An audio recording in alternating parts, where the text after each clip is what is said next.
Hello, the good people of Osun State. Another in the series of a live radio audience participatory program between the government and the governed and the state, christened Stewardship, will again hit the airwaves on this station on Saturday, 3rd of May 2025, between 8 a.m. and 10 a.m. Our guests on the program are the Permanent Secretary, Ministry of Works and Infrastructure, Engineer Bashir Bello, who will speak on Governor Ademola Adeleke infra projects in Osun State. The co-chairman of the 100-member Crisis Resolution Committee set up by the administration of His Excellency, Senator Ademola NURUDEEN on Ifan Ilobu Eri Osun communal crisis, Comrade Wahid Lawal, will also be on air to give account of the efforts and progress made so far by the Akauja of Osogbo Oba Jimoh Olanipekun Laroye-led committee in resolving the communal lockdown once and for all. Security issues in the state in relation to the roles, responsibilities and progress made so far by Osun Amatekun Corps also elicit our interest on this edition of Stewardship. As the Osun State Corps Commander of Amatekun, Dr. Adekunle Isaac Omayele, is going to be a guest on the program this Saturday. Stewardship is another approach to open governance designed by the administration of Senator Ademola NURUDEEN Adeleke to give account of its activities, programs, policies, achievements, and challenges to the Osun populace. The chief host, as usual, is the Honorable Commissioner for Information and Public Enlightenment, Uloma Kolako Alimi. Tune in to this radio station this Saturday, 3rd day of May 2025, as Stewardship hits the airwaves between 8 a.m. and 10 a.m. as packaged by the Osun State Ministry of Information and Public Enlightenment.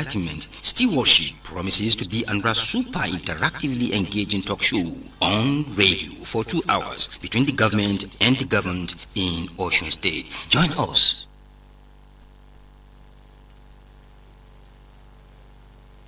Mo kí gbogbo ẹ̀yin olólùfẹ́ ètò pàtàkì yìí, a kú dédé wòyí, a kú ọjọ́ méjì, a kú ọjọ́ mẹ́ta.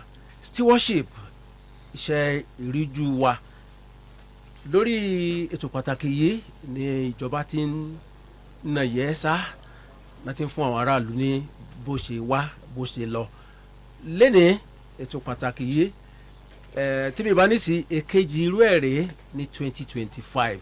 Mo kí gbogbo wa kú oríire o, a kú dédé wòyí. Radio Osun OSBC 104.5 FM ilé àwíyé òkè balẹ̀ Òṣogbo, tí rédíò bí ogún lé kan tí wọ́n ń gbà bó ṣe ń lọ láti Òṣogbo ní àhín ní gbogbo ibi tí wọ́n kalẹ̀ sí. Akíwá lẹ́ẹ̀kan sí bó bá ṣe ń lọ àjẹkẹ́ máa mọ àwọn rédíò, ṣùgbọ́n lọ́wọ́lọ́wọ́ báyìí 21 radio stations ni. Mo fẹ́ rán wa létí pé irúfẹ́ ètò yìí kejì rèé lọ́dún yìí. Akíwá yóò dára fún wa. Tá bá ń sọ ìṣèjọba gómìnà NURUDEEN Ademola Adeleke,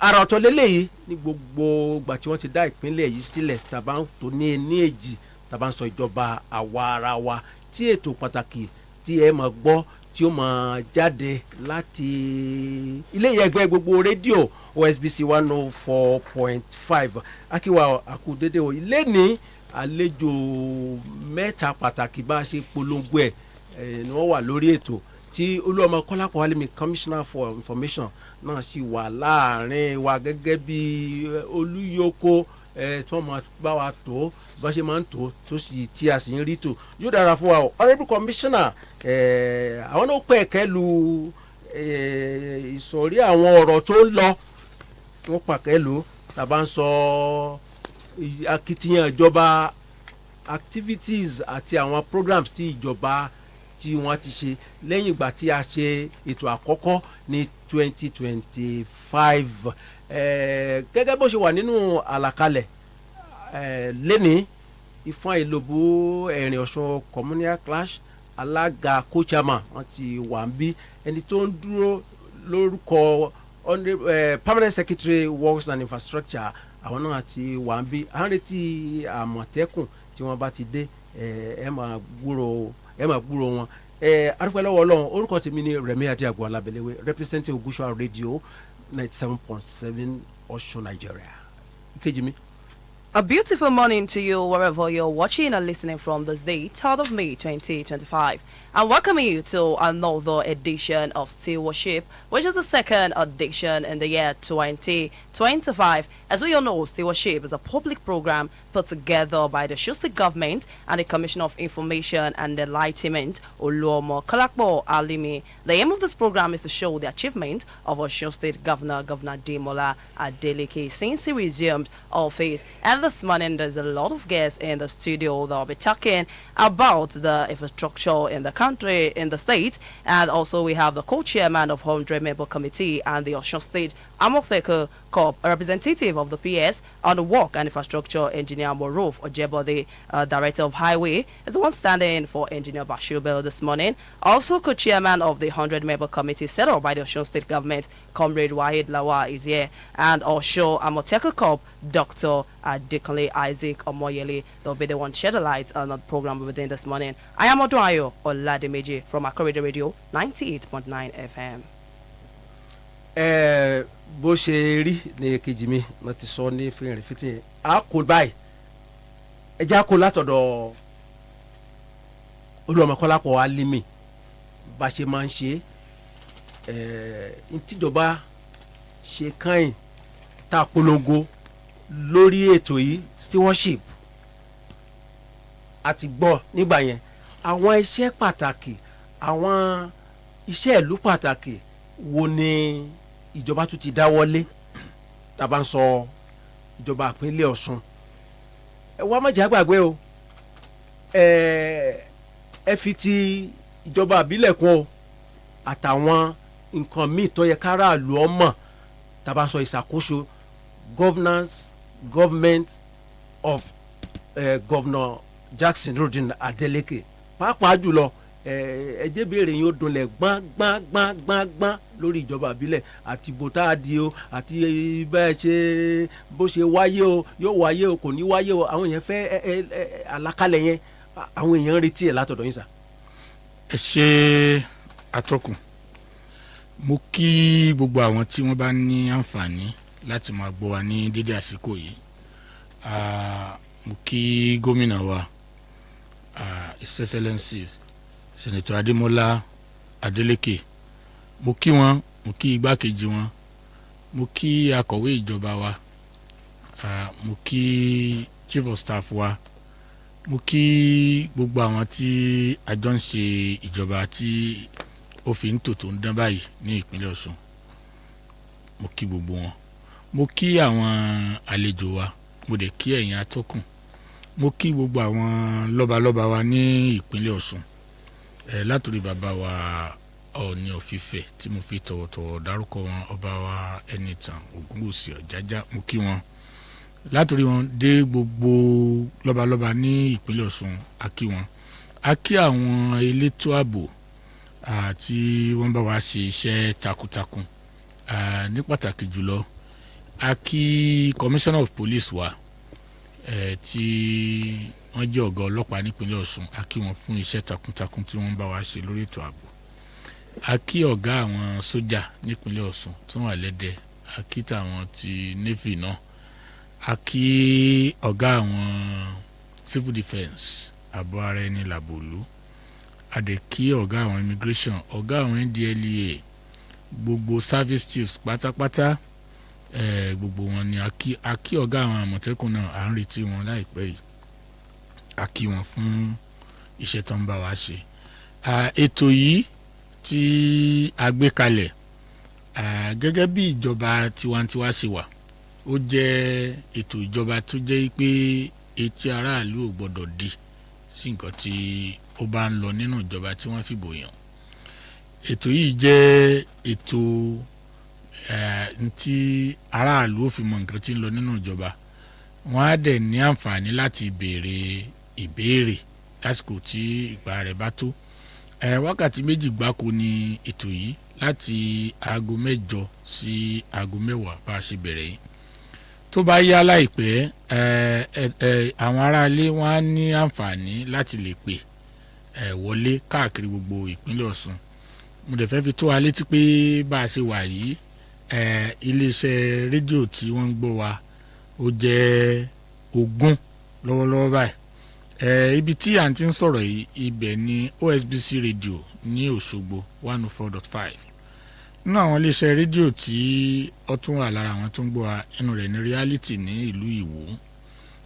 Orísun FM Ilé-Ifẹ̀ ó wà ńbẹ̀. Vicinity FM 95.3 FM Ìkejìlé ó wà ńbẹ̀. Diamond FM 80.5 FM Iléṣà ó wà ńbẹ̀. Ògúnṣùà rédíò ní Mọdákẹ́kẹ́ ó wà ńbẹ̀. Great FM tó wà ní OAU campus Ilé-Ifẹ̀ ó wà ńbẹ̀. Salim FM tó wà ní Ìkìrun ó wà ńbẹ̀. Reef FM 91.7 FM tó wà ní Àgùbẹ́lẹ̀ l'Óṣogbo ó wà ńbẹ̀. Fresh FM l'Óṣogbo ó wà ńbẹ̀. Crown FM Ilé-Ifẹ̀ wọ́n wà ńbẹ̀. Oòduà FM Ilé-Ifẹ̀ ó wà ńbẹ̀. Tùngbà FM ní Ìgbàjọ ó wà ńbẹ̀. Gold FM ní Iléṣà ó wà ńbẹ̀. Ayékòótọ́ FM Ìwó ó wà ńbẹ̀.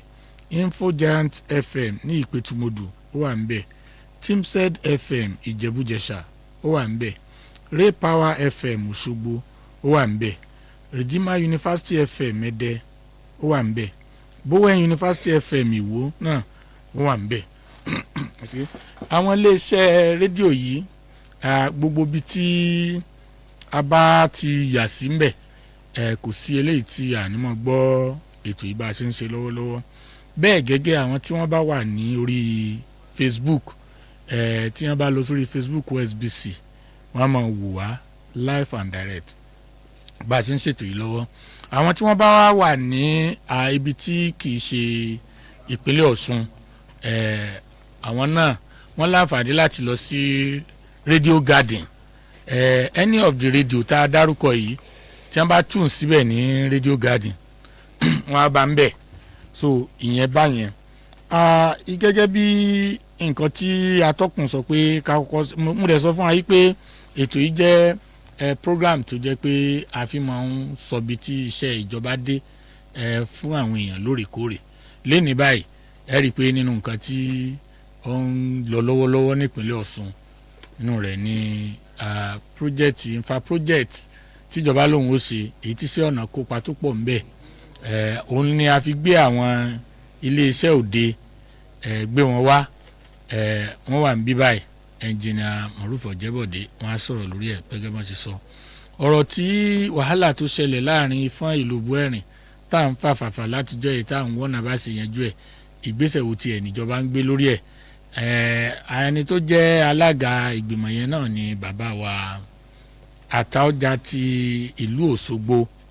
Bàbá wa Àtaọ́jà ti ìlú Òṣogbo àwọn ni chairman. Ẹni tó jẹ́ kó chairman àwọn náà ni ajàfẹ́tọ̀ọ́ ọmọnìyàn Comrade Waheed Lawal wọ́n wà níbí. Comrade Waheed Lawal yẹn ló sojú bàbá Àtaọ́jà wọ́n wà níbí. Wọ́n á lè sọ fún gbogbo ayé ìgbésẹ̀ wo ni ìjọba gbé níbo ni wọ́n bá iṣẹ́ wọn dé.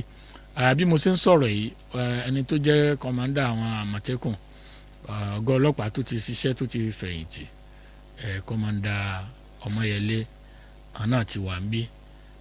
Màá kó tó di pé màá kọ́kọ́ rìn jìnnà díẹ̀ gẹ́gẹ́ tó padà sọ́dọ̀ mi fẹ́ kí gbogbo wọn náà kán lè mọ̀ pé wọ́n wà níbí kán kí àwọn aráalé briefly lẹ́kọ̀ọ́ Comrade Waheed Lawal ẹ kí àwọn aráalé.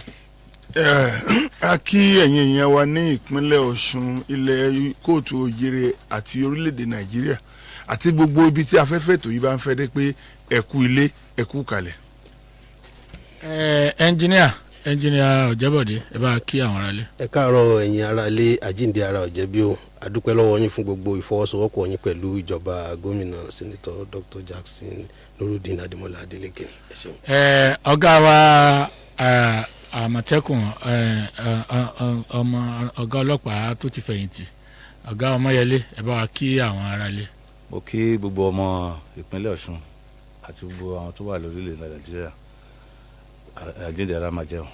Ẹ ṣé gẹ́gẹ́ bí nǹkan tí atọ́kùn sọ ètò yìí gẹ́gẹ́ bá a ṣe máa ń sọ ó máa wáyé ní Yorùbá ó dẹ̀ máa wáyé ní òyìnbó nítorí àwọn èèyàn tí ò gbọ́ èdè Yorùbá tó bá wà nípínlẹ̀ Ọ̀ṣun. So àwọn ìbéèrè kan ń bẹ tó jẹ́ pé tó bá béèrè ní Yorùbá tá a bá ṣàlàyé ní Yorùbá a tún ra sọ díẹ̀ lédè òyìnbó. Àwọn míì dẹ̀ ń bẹ tó wá jẹ́ pé èdè òyìnbó náà fi béèrè tí a bá ṣàlàyé lédè òyìnbó a tún ra tú díẹ̀ ní Yorùbá. So ẹ̀yin atọ́kùn ẹ̀yin lẹ́bàá gáìdì ẹ̀ so that ntí tí àwọn èèyàn wa bá ń béèrè nílé èyí tó bá wu kálukú ló lè fi béèrè ìyẹn lè fi òyìnbó béèrè question ìyẹn dẹ̀ lè fi Yorùbá béèrè question. Okay. Now having said that, I just want to welcome us to this program, another edition of our feedback program, Stewardship in English language. I want to humbly announce that today we are having 3 important sectors of our state to showcase. We have the representative of Permanent Secretary, Ministry of Works, here this morning to come and talk to us on the multi-billion naira infra project of this state. We equally have the co-chairman of a resolution committee on Ifan Ilobuerin communal crisis is here to represent the chairman, who happened to be the Ataoja of Osogbo, our referred Ataoja. The comrade that is representing Ataoja is here, Comrade Wailawa. And we equally have among us the commandant of Amatekun Corps. They will tell us about the recruitment process and the operational activities of Amatekun. But before I move further, I need to greet our workers, greet them on the issue of May Day activities that came up on May 1. We congratulate them and we wish them many happy returns. As I've stated in Yoruba, I will not read the name of the radios again, but we are going on live on about 20 radio stations across Osun State. And so the anchor has actually asked me some questions which I need to clear before we move on to our guests. First and foremost, on the issue of conflict on local government, I need to state clearly that that conflict is unnecessary and is avoidable. However, because politics in Nigeria is not based on conscience, with great respect to those that are causing this problem, is based on what people believe Machiavelli's principle, which state the end justify the means. Because anybody who follow and monitor the political activities in Osun State will realize and knows that after the defeat of former governor Ogboyego Itola on July 16th, he was rushing to do some things. One of those things happened to be local government election. He had ample opportunity to conduct the local government election. That government did not do it until he lost the election, and so by around August they were planning to do the election, and they said they will give a 2 months notice for the election, contrary to the Electoral Act, which prescribed 360 days. All the political parties as at that time kicked against this, and they said such an election would be unlawful and unconstitutional. However, the government bent on going on ahead with that election, and 2 of the political parties approached the courts. One of the political parties happened to be the People's Democratic Party that approached the courts to challenge the legality or otherwise of that election. Another one is APP, who equally approached the court, the federal court. At the end of the case, the government, despite that fact, all others boycotted the election, and that was the reason they usually call them yes or no, because no other person actually was no other political party was ready to participate in the election. They were left alone with APC, and so they have to do yes or no just as a sort of referendum. If anybody hearing will call them yes or no, it was because all other political party decided not to partake in that kind of kangaroo election. At the end of the day, the federal court gave judgments in the 2 suits. The one filed by the PDP annulled the election and asked the beneficiary of those elections, the chairman and councillors, to vacate. and another one separate suits filed by APP. The same thing, reinforce the earlier judgment, ask them to vacate, and the APC approached the Court of Appeal in the two suits. On getting to the Court of Appeal, they abandoned one appeal and they pursued the other, the one of PDP, upon which the judgment was given on February 10. That one upon which the judgment was given based on technical ground. How do I mean? The reason why the party approached the court happened to be whether the notice given was valid or not.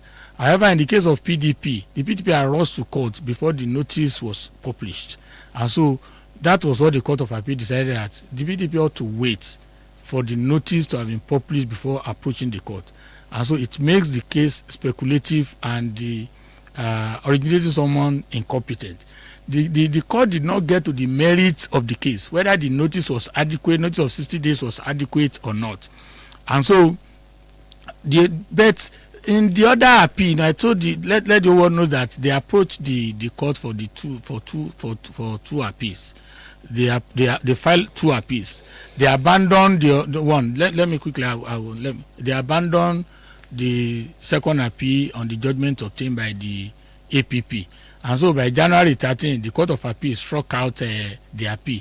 The effect of that one in law is that the judgment obtained by the APP still remains subsisting, and so in law, if there are two judgments and you have appeal one, even if you succeed on one and the other one have not appeal, you can't use the appeal unless they consolidate in one to come and override the other one. So that is what we are saying. Now they are insisting on, despite the fact that in the case of February 10 Court of Appeal, there is no, and we are still telling the whole world, there is no consequential order reinstating them. The court declined it.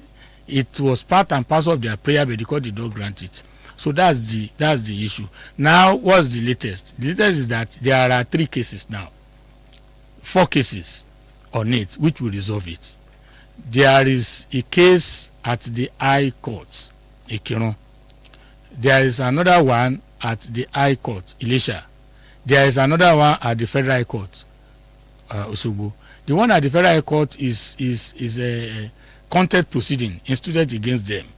You know, that is basically based on the fact that there is a subsisting judgment, and if there is a subsisting judgment and somebody is floating the court order, what to do is to approach the court for contempt. So the APP has filed that one. The one at Ikirun was filed by the Noge because they are inhibiting them from doing their job. Those that has no rights to be at the council are there. They are asking the court to evict them.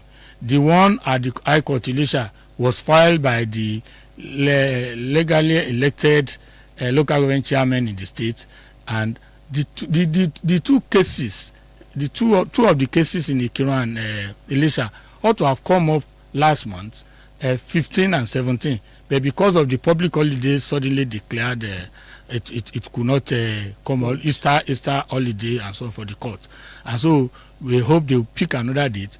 We and everything will be resolved. What we are telling the whole world is that the Greens, the wheel of justice usually moves slowly, but what matters most is that it eventually gets there. And in the wisdom of our governor, just because he's a man of peace, he has told the elected local government chairman not to go and engage any hooligans in our local government that are saying they have a power to be there on any fiscals. It will be peacefully resolved. So that's for that one. Nǹkan tí à ń sọ ní fẹ́nẹ̀fẹ́tẹ̀ létò pé pàápàá ni pé ọ̀rọ̀ local government ọ̀rọ̀ òfin ni òfin náà la fi yanjú ẹ̀ ẹjọ́ méjì òun ni ó wà tí wọ́n dá fún àwọn ẹgbẹ́ APC tán fi lé wọn kúrò ẹjọ́ méjèèjì wọ́n dẹ̀ jẹ̀bi ńbẹ̀ ní Federal High Court wọ́n àpì méjèèjì gbà tí wọ́n dé Court of Appeal wọ́n fi kánlẹ̀ wọn ò ṣe wọ́n ṣe kan eléyìí tó ṣe yẹn a sọ pé wọ́n strike out on technical ground wọ́n ní originators of competent ni wọ́n àdẹ̀ pàṣẹ pé kán padà síbẹ̀ ẹ̀ẹ́dẹ̀ rí pé láìpẹ́ yìí àwọn CBN wọ́n kọ lẹ́tà sí CBN ní àwọn ti rí nǹkan tí wọ́n attach o judgement tán attach tí ó allow appeals báwọn rí ìtòrí state wọn àdẹ̀ lè rí nítorí pé kò sí judgement kejì tó wà ńlẹ̀ tí ò sí nǹkan tó yẹrìngìn rẹ̀ ó yìí wà ńlẹ̀ ṣùgbọ́n wọ́n rò pé àwọn lè lo agbára kò dẹ̀ ṣe é lò òfin là ń lò democracy ni so ibi tó dé nìyẹn Ademoke láìpẹ́ òfin ò yanjú ẹ̀ mo wá ń sọ fáwọn èèyàn ní fínrìnfínrín yìí pé ẹjọ́ 4 ló wà ń sìn àwọn gangan ti ẹjọ́ tí wọ́n ní òmátà yẹn àwọn gangan ti padà sí kóòtù lórí sí court of appeal àwọn náà wọ́n padà sí court of appeal APC ti pẹjọ́ padà ẹjọ́ tí wọ́n pè nígbà tí wọ́n fagilé appeal wọn tí wọ́n ò sí dáadáa wọ́n ti padà lọ rí state appeal yẹn sìn ẹjọ́ yẹn lọ lọ́wọ́ ní court of appeal ìyẹn ò yanjú láìpẹ́ àwọn alága tá a dìbò yàn àwọn náà ti pẹjọ́ sí high court níléṣà àwọn ẹgbẹ́ ẹgbẹ́ òṣìṣẹ́ tí wọ́n jẹ́ ká ṣiṣẹ́ wọn bó ṣe yẹ kó ṣe lábẹ́ òfin ní council àwọn náà ti pẹjọ́ kan sí Ìkìrun náà àwọn ẹgbẹ́ APP tí wọ́n gba judgement against wọn tá fi lé wọn kúrò tí wọ́n wá ń lo agídí ní council àwọn náà ti pe ẹjọ́ kan tá à ń pè ní ẹjọ́ tí à ń pè ní contempt proceeding tí à ń bá fojú di àṣẹ ilé ẹjọ́ ìyẹn náà ń lọ lọ́wọ́lọ́wọ́ láìpẹ́ yìí gbogbo àwọn ẹjọ́ wọn yìí ó yanjú a fẹ́ kí àwọn èèyàn wá fi ara balẹ̀ nítorí pé òfin wa ó ní ìlànà ńlọrọ a máa ń lọ díẹ̀díẹ̀ ni ṣùgbọ́n bó ṣe kóra pẹ́ tó yóò débi tí ń lọ kò ṣeé ṣe ní gìrìgìrì ìyẹn báyẹn now mo fẹ́ sáré yà sí iléeṣẹ́ ètò ọ̀gbìn àwọn èèyàn ń polongo tractor níbo ni tractor wà gbogbo nǹkan lòṣèlú ní ìpínlẹ̀ Ọ̀ṣun ẹ̀ ẹni tí ò lóko dá gan ń béèrè tractor kò lóko kò sì fẹ́ dá oko ṣùgbọ́n kí nítorí pé ó ròyìn pé tóun bá fi ṣe òṣèlú yóò fi dáa mo láyọ̀ láti sọ fún wa yìí pé Yorùbá máa ń pa òwe kan wọ́n ní obìnrin tó bá pẹ́ ní balùwẹ̀ tọkọ ní í ṣe nígbà tí ara àwọn tractor yẹn tán àti kọ́kọ́ fẹ́ pín bùlàbùlàbùlà wá rí i pé àwọn yẹn wá pè wá ṣàkíyèsí pé ọ̀pọ̀ gbà nǹkan tó máa ń ba nǹkan ìjọba jẹ́ òun náà ni pé wọn ò ní ṣe ètò tó dáa nípa rẹ̀ láti bẹ̀rẹ̀ wípé àwọn tractor tá à ń sọ̀rọ̀ báyìí tá a bá kà kódà sí orí oko tí ó jẹ́ wípé kò ṣiṣẹ́ fúngbà pípẹ́ tó bá bàjẹ́ ńkọ́ àwa rí i pé èní nìyẹn kejì ní pé tractor tá a ní ó pọ̀ ju iye àwọn tó lè operate ẹ̀ lọ tractor tá a ti kó wa ó ti pọ̀ ju àwọn operator lọ a gbọ́dọ̀ ṣe training fún àwọn operator mi a ti gba àwọn operator tuntun a ti ṣe training fún wọn tán gbogbo n tá à ń ṣe lábẹ́nú nìyẹn a ti wá fi tracker sí àwọn tractor yẹn torí gbogbo yẹn ti ń pè ń bo nẹ́wà ń bo ní ẹni tó bá wá sílé ìjọba ní àsìkò yẹn á rí àwọn tractor yẹn ń bẹ̀ nítorí pé wọ́n fẹ́ ká kúkú ṣe ní wùrùwùrù kì í ṣe pé àwọn tó ń criticize wa yẹn kò ṣe pé wọ́n fẹ́ dáko o kò ní ẹ̀ ṣe pé wọ́n nífẹ̀ẹ́ àwọn àgbẹ̀ o wọ́n fẹ́ kó jẹ́ pé bàtà bá fi dìbò ní ọdún tí ń bọ̀ ká sọ pé gbogbo tractor ti ń ra o kò dáa o gbogbo rẹ̀ ló ti bàjẹ́ o àwa ò dẹ̀ fẹ́ kó rí bẹ́ẹ̀ kì í ṣe tractor tá ló wùrù fọ́dún kan ń sìn wọ́n á fẹ́ sọ fún wa yí pé iléeṣẹ́ ọ̀gbìn wọ́n ti wá pín àwọn tractor yẹn sí federal constituency mẹ́sẹ̀ẹ̀sán tó wà ní ìpínlẹ̀ Ọ̀ṣun ní Òṣogbo Ọlọ́run dá Òròlú Ìrẹ́pọ̀dùn federal constituency ibi tí a ti lè gba tractor yẹn á publish ẹ̀ síta láìpẹ́ yìí ó ní à ń pè ní àìsú Òkè Ọ̀ṣun Òṣogbo ibi tí à ń kó o sí ọ́fíìsì àwọn àmọ̀tẹ́kùn ọ́fíìsì Powerline Òṣogbo ibẹ̀ ni àwọn tractor yẹn wà ní ti ìfẹ́lódò borípẹ́ odò ọ̀tìn maternity stroke post office area Ìkìrun ibẹ̀ ni ẹni tó bá fẹ́ gba tractor yìí ibẹ̀ ni ó lọ ọ́fíìsì àwọn àmọ̀tẹ́kùn àti ọ́fíìsì kábíyèsí Ọba's Palace Así ibẹ̀ ló wà Bólúwadúró Ìlá Ìfẹ́dayọ̀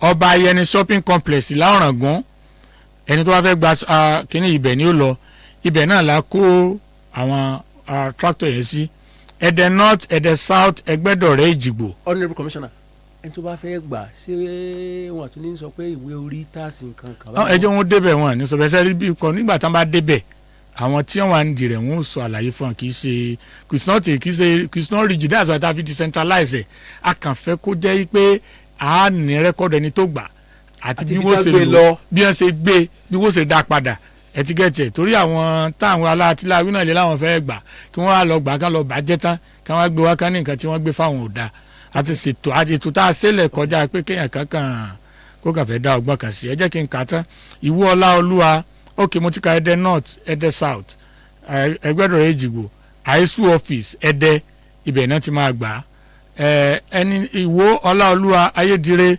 osadep headquarters Ìwó ẹni tó wá fẹ́ gba ibẹ̀ ni kó lọ Ìrèwọlé Ayédáadé Ìṣọ̀kan àìsù office Wàásìmí ẹni tó bá fẹ́ gbà ibẹ̀ ni kó lọ Ifẹ̀ north Ifẹ̀ south Ifẹ̀ central Ifẹ̀ east Òkèdíò Mọdákẹ́kẹ́ Ilé Ifẹ̀ ẹni tó bá fẹ́ gbà ibẹ̀ ni kó lọ Àtàkùmọ̀sà west Àtàkùmọ̀sà east Iléṣà west Iléṣà east Ìlàjẹ beside Ògèdèǹgbé school of science Iléṣà ẹni tó bá fẹ́ gbà ibẹ̀ ló máa lọ Òbòkun Oríadé federal constituency àìsù office Ẹ̀sà Odò ẹni tó bá fẹ́ gbà àwọn tractor yẹn ibẹ̀ ni kó lọ a tún wá fi àwọn kan náà sí osadec office ní Ìlòbù road l'Óṣogbo osadec headquarter office Ìlòbù road ó wà níbẹ̀ ẹni tó bá fẹ́ gba àwọn tractor yìí àwọn náà wọ́n tún lè lọ sí ibẹ̀ yẹn ní bí ó bá ṣe ń lọ àwọn nítorí àwọn àlejò tó wà nílẹ̀. mo fẹ́ fi nǹkan kan kún okay.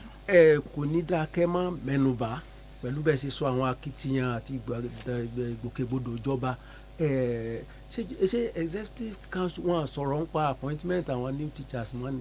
à ń bọ̀ ń bẹ̀ sẹ́rí ẹ̀rí pé mo ti ẹ mọ̀ gbọ́ ẹ̀rí pé mo ti sọ ti tractor nsìn nǹkan méjì ló wà standing nǹkan àkọ́kọ́ òní tractor tí wọ́n fi ń pariwo appointment àwọn teacher ó ní í ṣe pẹ̀lú owó àwọn issue kan bẹ̀ tí à ń resolve lọ́wọ́ a fẹ́ jẹ́ kí gbogbo àwọn tí wọ́n ṣe interview ìwé jẹ́ kán mọ̀ yìí pé ìjọba elétò ni àdẹ̀ní ṣe nǹkan tí ó kó bá ìpínlẹ̀ Ọ̀ṣun àdẹ̀ní ṣe nǹkan tí ó jẹ́ pé yóò kó bá àwọn òṣìṣẹ́ náà bá a ṣe ń ṣe tàwọn òṣìṣẹ́ tó wà níbẹ̀ à ń ṣe tàwọn òṣìṣẹ́ fẹ̀yìntì à ń sanwó half salary à ń ṣe gbogbo ẹ̀ létòlétò àwọn nǹkan tí a fẹ́ yanjú ó ti fẹ́ yanjú tán láìpẹ́ yìí tá a fi ṣe ètò ti olùkọ́ nítorí pé sẹ́rí nǹkan tó bá jẹ mọ́ tó bá ní financial implication ìjọba tó rí rẹ̀ pa pé ó gbọ́dọ̀ fi ẹ̀sọ̀ ó gbọ́dọ̀ fi ṣe àìlétò lọ́pọ̀lọpọ̀ gbà kíjọba kan fẹ́ ṣe nǹkan nítorí pé ó fẹ́ gbẹnu sókè ó fẹ́ gba yìí òun ni ọ̀rọ̀ lórí ọ̀rọ̀ recruitment of teachers fẹ́ jẹ́ gbogbo yẹn mọ̀ pé láìpẹ́ yìí nǹkan ti ń da dùn àwọn nọ́ọ̀tì rẹ̀ àtọ́wà ń bẹ̀ àti fẹ́ yanjú ẹ̀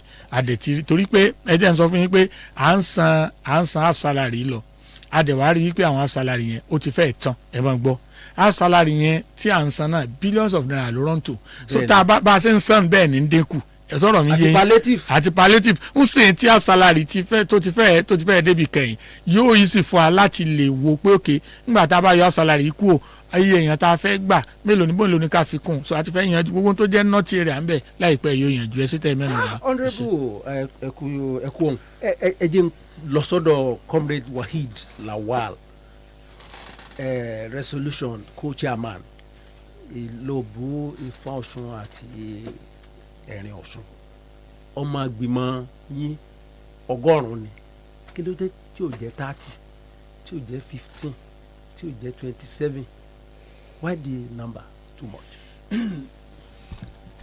ẹ ṣe àtọkùn ṣe rí tí a bá ń wá ojútùú sí ọ̀rọ̀ oríṣiríṣi ọ̀nà níjọba máa ń gbà oríṣiríṣi ọ̀nà níjọba ti gbà ṣáájú tí a rí ojútùú sáwọn ọ̀rọ̀ yìí ìjọba ti gbé gbìmọ̀ ẹlẹ́ni 22 dìde rí wọ́n ti gbé ẹlẹ́ni 6 dìde gbogbo àwọn tí wọ́n ṣe ń bẹ̀rẹ̀ nígbà náà ló tún padà dín tí wọ́n ń gbéra wọn lọ ilé ẹjọ́ sí níjọba ilé ìfiwá wò pé ẹ wá tọ́rọ̀ bá rí báyìí a lè mọ ṣe nǹkan bákan náà ká mọ retí èsì tó yàtọ̀ ìjọba wa wò pé lọ́nà yìí o lọ́tẹ̀ yìí ẹ jẹ́ agbégbìmọ̀ yìí jáde ọ̀nà táwọn agbégbìmọ̀ ni pé ìjọba yan ìgbìmọ̀ ẹni 25 tó ń sojú ìjọba ìlú mẹ́tẹ̀ẹ̀ta wọ́n yan ẹni 25 nínú ìlú kọ̀ọ̀kan ẹni 25 lọ́nà mẹ́ta ó jẹ́ 75 25 tìjọba tó kún ló fi jẹ́ 100 kọ́gọ́rùn yẹn ò lè jókòó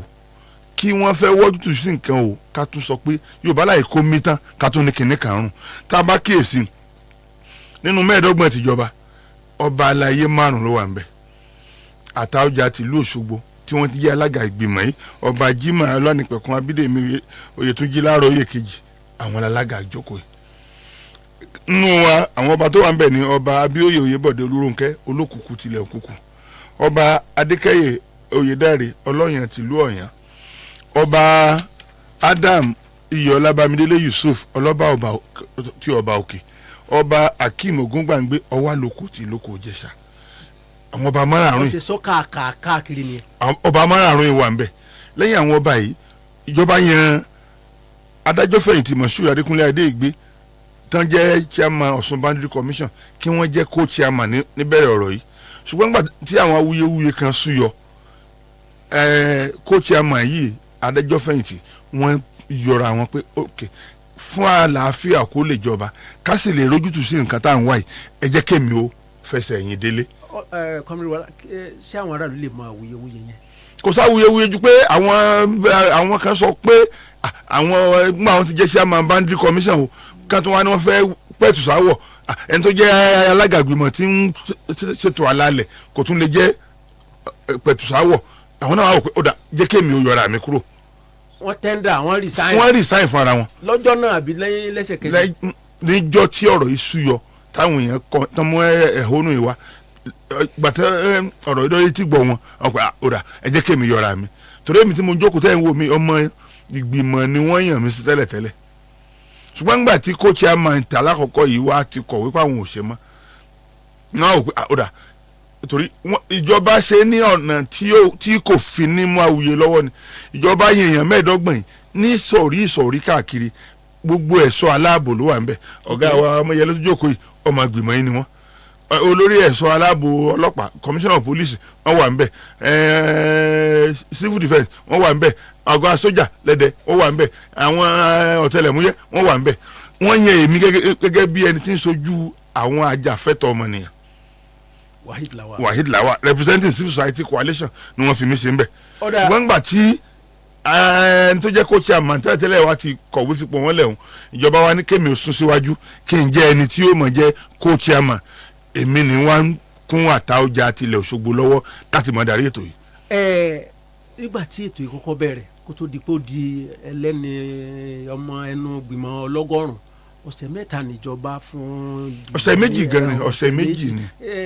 kí ló dé tó wá dàsìkò yìí. ẹ ṣeun ṣe rí ìjọba fojú wo pé nǹkan kékeré níṣẹ́ táwọn gbé kalẹ̀ náà fi lọ́sẹ̀ méjì ní ká fi ṣe ṣùgbọ́n nínú gbèdéke tíjọba fún wa pé ká fi ṣiṣẹ́ a pe àwọn ìlú mú mẹ́tẹ̀ẹ̀ta yìí àtàwọn míì tó bá tún ní nǹkan sọ lórí ọ̀rọ̀ yìí kí wọ́n kọ àkọsílẹ̀ wọn wá ìlú mẹ́tẹ̀ẹ̀ta kọ àwọn agbègbè míì náà kọ àwọn lámẹ̀tọ́ àwùjọ náà kọ pátá kó gbogbo ẹ̀jọ́ tán tá a wá pè wọ́n pé ẹ̀jẹ̀ wa jókòó báyìí ká wá gbọ́ ọ̀rọ̀ yìí àwọn ìlú kọ̀ọ̀kan wọn wá wọ́n sọ àwíjàre wọn lórí àkọsílẹ̀ wọn nígbà tá a gbọ́ yìí tán nínú gbèdéke ìjọba ni pé a gbọ́dọ̀ lọ fojú kan ibi tí ń dá ọ̀wọ́ yìí sílẹ̀ gangan. sẹ́ẹ̀tì wá débẹ̀. àti débẹ̀ ìrìn ẹ lọ fojú kan ibi yìí gangan o ibi tí iṣẹ́ pọ̀ sínú. àwa rò pé nǹkan kékeré ni pé káàkà débẹ̀ láàárọ̀ káwo táwo lẹ́yìn ìlú òbú àtẹ̀rìn káwo ní tí wọ́n ń ṣe láàrin fún àti ìlú òbú ṣùgbọ́n nígbà tá a wọ ọbẹ̀ tán nǹkan kì í bẹ̀ ìrìn tá a rìn nínú ìlú kọ̀ọ̀kan kódà ẹ̀ẹ̀mẹ́ta la lọ síbẹ̀ ìrìn kọ̀ọ̀kan sì àárín kìlómítà ibòmí àárín kìlómítà 5 tá a fẹsẹ̀ rìn torí pé àwọn ibi tó jọmọ́ inú oko wà nínú àwọn ibi tí wọ́n ń sọ yìí ṣùgbọ́n gbogbo èyí pẹ̀lú àṣẹ Ọlọ́run àti ṣetán ńgbà tá a wá parí àwọn eléyìí àtúnwá nídò kálukú tún kọ àwọn tó kù tí wọ́n fẹ́ tún sọ fún wa o wọ́n ti kọ́ ṣùgbọ́n ẹni bá fẹ́ kọ́rọ̀ òyìnjú ó ní ọ̀nà tá a máa ń gbà gbé nǹkan kalẹ̀ níwọ̀n ìgbà táwọn ọba láyé ń bẹ nù ìjókòó yìí àwọn ọba sì ń bẹ láwọn ìlú kọ̀ọ̀kan tí à ń sọ pé awuyewuye ṣẹlẹ̀ ẹ̀yin ọba láyé ẹ bá wa pa àwọn ọba yìí lápapọ̀ wọ́n ti pè wọ́n ti jọ sọ̀rọ̀ wọ́n ti ṣàdéhùn pé àwọn ó gbà láàfíà láàyè wọ́n sì ti láwọn ń fa láàfíà lẹ́yìn èyí tọ̀ ọ̀rọ̀ alálẹ̀ là ń sọ Yorùbá là gbọ́dọ̀ kó mi tán ká tún ní kinní kan rùn ẹ̀yin ọba ẹ tún bá wa pè wọ́n ń kọ̀ọ̀kan níbo ni wọ́n yọ̀ǹda fúnra wọn níbo ni ilẹ̀ kù sí níbo ni wọ́n ṣàtúnṣe sí wọ́n ti ń ṣe yìí náà lọ. Olúwa tóbi o comrade Lawa mo fẹ́ kí kọmíṣánná kan sọ kankan a gbọ́ ní gbogbo ìgbà tí wàhálà yẹn rú gan pé kó lápò àdìsẹ́pọ̀ ọ̀kan lára àwọn ọmọ ìlú mẹ́tẹ̀ẹ̀ta ni kọ́lápọ̀ ọmọ àfọ́n ni kọ́lápọ̀ ọmọ ẹ̀rìn ni kọ́lápọ̀ ọmọ lòbù ni tí mo fẹ́ fàyọ nìyẹn kò sẹ́yìn tí ọmọ kọ́lápọ̀ ọmọ àfọ́n ni ó ṣe dáadáa fún ọmọ lòbù ni ó ṣe dáadáa lòbù ọmọ ẹ̀rìn ni ìlú mẹ́tẹ̀ẹ̀ta ò yára wọn kí ló ṣẹlẹ̀ kí ni Kọ́lápọ̀ Álímì nǹkan sọ ń gbà yẹn ṣé lóòótọ́ ni ó kórin iṣẹ́ wọ̀lú ó ṣe kínní ó sá lọ ó fò ó ìṣẹ́jú mẹ́ta. ẹ ṣe a kí alága tí wọ́n bá wa yanjú ọ̀rọ̀ ọlọ́run bá wa yanjú ẹ̀ Yorùbá máa ń pa òwe kan wọ́n ní igi tó bá léso náà ń lẹ́gí mọ́ bí igi ò bá léso wọn ní lẹ́gí mọ́ àkọ́kọ́ nìyẹn ṣùgbọ́n èyí tó ṣe pàtàkì ni pé ọ̀rọ̀ alálẹ̀ ni à ń jà àti nǹkan tó jẹ mọ́ ẹkọ́nọ́mì àwọn èèyàn kan ti wá kí ọ̀rọ̀ òṣèlú bọ̀ àwọn ẹgbẹ́ alátakò ló wà ń di yẹn ẹ rí i pé nípínlẹ̀ Ọ̀ṣun lẹ́nìí tẹ́gbẹ́ alátakò tán bá fẹ́ àtáàkì gómìnà wọ́n àtáàkì Álímì wọ́n àtáàkì gómìnà wọ́n àtáàkì Sunday Bisi wọ́n lè dá ti spíkà mọ́ wọ́n lè fi chief of staff sí bọ́tí mọ̀ ṣẹ́ wá rí nígbà tó jẹ́ mọ́ bẹ́ẹ̀ sẹ́n pé èèyàn lè fẹ́ àtáàkì ìjọba wa mẹ́yẹn kó wá mọ̀ dákọ̀ Akínlẹ̀yẹ ní Ifọ̀ Ìlòbù Ẹ̀rìn wọ́n ó pe Akínlẹ̀yẹ wà mí ni tí mo sì jẹ́ pé Álímì jẹ́ ọmọ ibẹ̀ yẹn ó di dandan àwọn kan tó kọ́ gbé ọkọ̀ sẹ́ni kọ́kọ́ ṣe ọ́díò kan pé wọ́n sun ṣọ́ọ̀bù òun o òun sì rajà 2 million kan nǹkan Álímì ni o àti Adeleke ló kó sójà wá lóní ká máa sun ṣọ́ọ̀bù níbì kan nílùú kan o jọ̀ọ́ ẹ bá wọn declare state of emergency o ìkànnù ẹnìkan tún ṣe ọ́díò kan ó ní Álímì wọ́n ṣe lè declare state of emergency nílòbù tí wọ́n declare rẹ̀ nífà tí wọn ò ṣe dẹ́rìn ìgbà tá a sì ń wí crisis yẹn ò tí ì dẹ́rìn so a lè declare state of emergency Álímì sì kọ́ ló máa declare state of emergency state security council gan ni gómìnà gangan máa approve ẹ̀ ní state security council wọn bá mọ̀ náà sọ yìí commissioner of police wà ń bẹ̀ ọ̀gá sójà wà ń bẹ̀ director DSS wà ń bẹ̀ àwọn civil defence wọ́n wà ń bẹ̀ ọ̀gá àwọn àmọ̀tẹ́kùn náà wà ń bẹ̀ security yẹn àwọn ni wọ́n sọ pé báyìí ni ẹ ṣe commissioner for information ni ó gbé jáde àwọn nǹkan ò mọ̀ wípé tá a bá pè yàn ní commissioner for information kì í sọ ní gómìnà tí ó pàṣẹ tẹ́ ẹ bá wá gbọ́ oríṣiríṣi èpè ńgbà nìkan pè mí mú ní ọlọ́run ọba gbogbo èpè tẹ́ ẹ sẹ́yìn ọlọ́run ọba mùsẹ̀ o tó bá jẹ́ pé ó rí bẹ́ẹ̀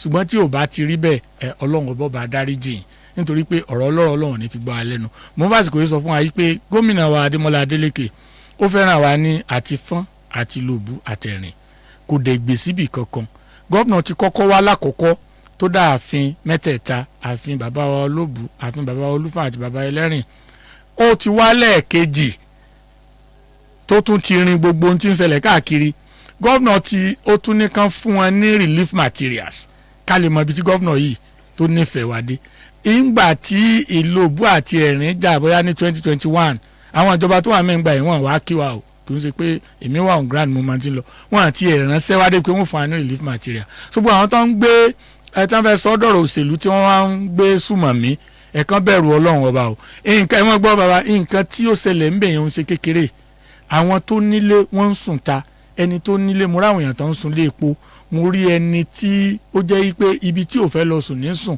bàbá kan ṣẹ̀ṣẹ̀ sọ operation tán nígbà tá a ṣe ìlú mo gbọ́ pé sick mo wá lọ kí wá ní òun ṣẹ̀ṣẹ̀ ṣe operation ní wàhálà yẹn ṣẹlẹ̀ ó ní òun ò wá fẹ́ kúrò nílé nígbà tí wọ́n sọ pé òun gbọ́dọ̀ kúrò nílé gbogbo èèyàn ń kúrò nílùú ó ní wọ́n á mú un gba inú odò mọ̀kín ó ní rìn tóun fi já sí òkè mọ̀kín ní eré àìdú Ọ̀ṣun tóun fi dé Òṣogbo ó ní jọ́ kẹta bẹ́ẹ̀ lọ hospital ló ń láǹdì sí hospital yẹn ló wà títí ẹ wò yẹn ìkànnì yẹn àwọn kan ń bẹ ìró òbá lásán tán gbọ́nsìn high blood pressure wọn kò tí ì lè lọlẹ̀ bẹ́ẹ̀ gẹ́gẹ́ òun náà ni àwọn tó ń ta ọjà títí dì sí ẹwùgbà tá a impose 24 hours curfew kò sí lílọ bíbọ̀ ẹ wò yẹn ẹwùgbà tá a sọ di aago 2 ọ̀sán kò sí ọrọ̀ ajé ń sìn tó jẹ́ pé aago 6 gan ló wà ń sìn ọwọ́ mélòó ló ń ríṣẹ́ sí ọ̀pọ̀lọpọ̀ tó ti lọ kò tí ì padà afẹ́fẹ́ àsìkò ìrò àwọn tó ń fi òṣèlú bọ̀ pé kán jọ kán bẹ̀rù Ọlọ́run ló máa ń gbé èèyàn dépò kán má fi ọ̀rọ̀ òṣèlú kán má fi sí ọ̀rọ̀ yìí adẹ̀wà rọ àwọn kọmitì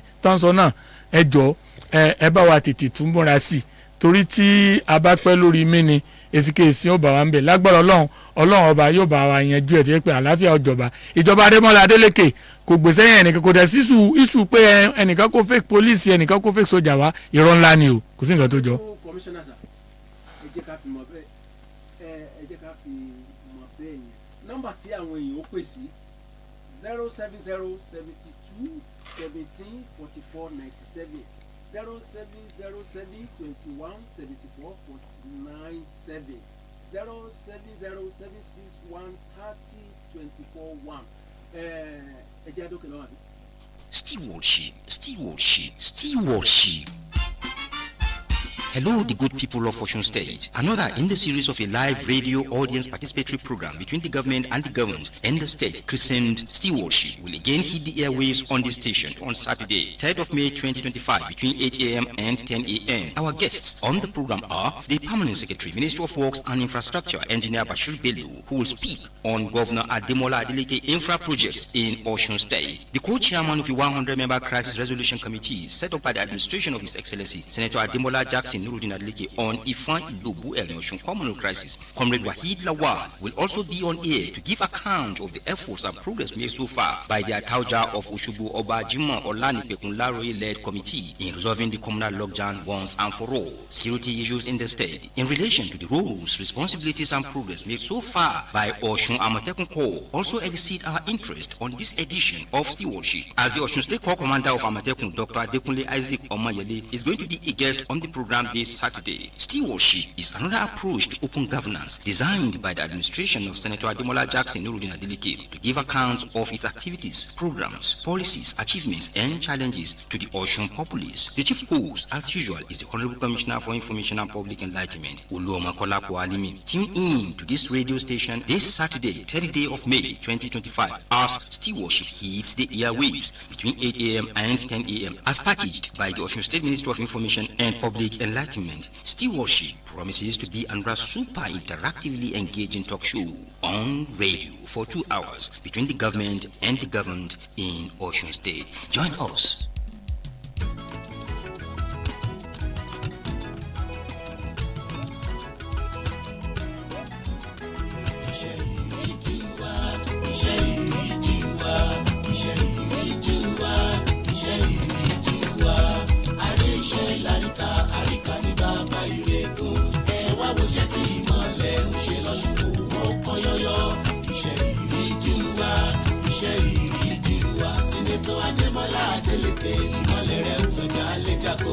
Lẹ́ka ètò iṣẹ́ òde ẹ̀wù gbúrúgbú kẹ́ẹ̀rí iṣẹ́. Sẹ́nitọ́ Ademola Adeleke ìmọ̀lẹ̀ rẹ̀ ń tọ́jà lẹ́jàgó. Lẹ́ka ètò ẹ̀kọ́ àti ìlera ẹ̀wòṣẹ́ ìríjú wa. Sẹ́nitọ́ Ademola Adeleke ìmọ̀lẹ̀ rẹ̀ ń tọ́jà lẹ́jàgó. Lórí ètò ìgbà ayé gbádùn Ademola máa ń jábẹ́bẹ́. Sẹ́nitọ́ Ademola Adeleke ìmọ̀lẹ̀ rẹ̀ ń tọ́jà lẹ́jàgó. Iṣẹ́ ìríjú wa, iṣẹ́ ìríjú wa, iṣẹ́ ìríjú wa, iṣẹ́ ìríjú wa. Àríṣẹ́ láríkà àríkà ní bàbá ìrẹ́gùn. Ẹ wá wòṣẹ́ tí ìmọ̀lẹ̀ ń ṣe lọ́ṣùkú ó kọ́ yọ́yọ́. Iṣẹ́ ìríjú wa, iṣẹ́ ìríjú wa. Sẹ́nitọ́ Ademola Adeleke ìmọ̀lẹ̀ rẹ̀ ń tàn jálẹ̀ jákò.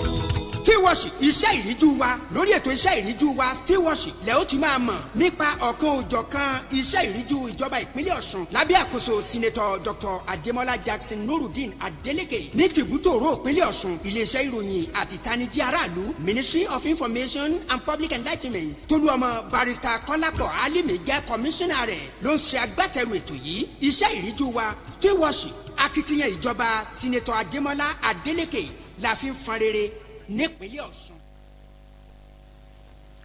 Okay, welcome back. Let's go to the Minister of Work, Ministry of Work, Engineer Moruf Ojebode. Can you tell us the work that the government has done so far on the roads across the state? And on this good work, how many are done with and how many are yet to be concluded with? And with what we heard and read that Governor Ademola Adeleke said, the overhead bridge he did in Osun State are nothing compared with what the past administration has done so far. How true is this? Yeah, thank you very much. Good morning to all our viewers at home. First of all, let me commend the giant stride of this present administration led by our working governor, Mr. Road, Senator Dr. Jackson NURUDEEN Ademola Adeleke. As soon as Mr. Governor was sworn in 2022, he hit the ground running, and one of our giant strides that was made that time was the construction of Osogbo Ikirun dual carriage road, and that is a 10 kilometer. I want to inform our viewers that that project was completed within the span of 100 days. 100 days of this administration. That was the first project that was completed within 100 days. And shortly after that, we embarked on the construction of road that spread across federal constituency, which is the 9 federal constituencies in the state. Permit me to mention some of these roads, like in Osogbo Federal Constituency, we have Ojaba, Isosu, Isoewe, up to Asubiaro. Then Ife Federal Constituency, we have completed Enuwa, Oniyangi, Ita Osun, up to Okeaton in Ile-Ife. While in Irewole Federal Constituency, we completed Islamia to Okiti Junction in Ikire. Similarly, at the Federal Constituency, we completed Alajo Ojulare, the Admos filling station in Ede. While in Ikirun Federal Constituency, we completed Monday Market to Railway Road. In Boluwaduro, Ila Federal Constituency, we completed Ireshi Township Road, that is more than 3 kilometers. While in Iwo, we have completed Asarudin Central Mosque up to Kuti Junction to Hospital Road in Iwo. While in Ilesha, in fact, we have about 4 different roads that was completed. We have Itaofa, Oromo, Araromi Road. We have Takumosa Market Road up to Omofe. Then we while in the Obokun, Oreade Federal Constituency, we have completed Okioyo Keta with Sport to Ogorobo. That's in Ibokun. So we have several of these projects has been completed. Shortly after this, we later segmented our infrastructure development into 4 for ease of construction. We have the intracity road, we have the intercity road, we also have the local government road, and we have a mega project. Under this intercity road, we have completed several intercity roads that spread across different towns in Osun State. While under intercity road are roads that connect 2, 3, or 4 different major towns in Osun. Let me give you an example like Ede, Ebedi, Erin Osun. That's more than 6 kilometers. It has been completed as far back as last year. Same applies to Otan, Ayegbaju, Iresi to Ajaba Road. The first and second phase has been completed, and that is more than 8 kilometer length. Similarly, too, we have completed Telemu, Ilemu, Ogbagba Junction Road. That's the first phase has been completed. That's under intercity road. While under the local government road has been completed up to 85% as I speak with you. We have taken a giant stride in that area. We ensure that every local government is entitled to 1.5 kilometer, which spread across all the local government of the state. Similarly, under mega projects, we have a lot of mega projects which spread across the state too. One of them in this state capital is the construction of a 10-span flyover at Okefia. Those of us who are very much used to Okefia, we understand the traffic snarl, the traffic congestion that has become a recurring decimal at that point. So we conducted the traffic sensors, and we decided that the only way to nip this in the bud is to construct the 10-span flyover. And those of us who are used to that roundabout will agree with me that the work is at advanced stage.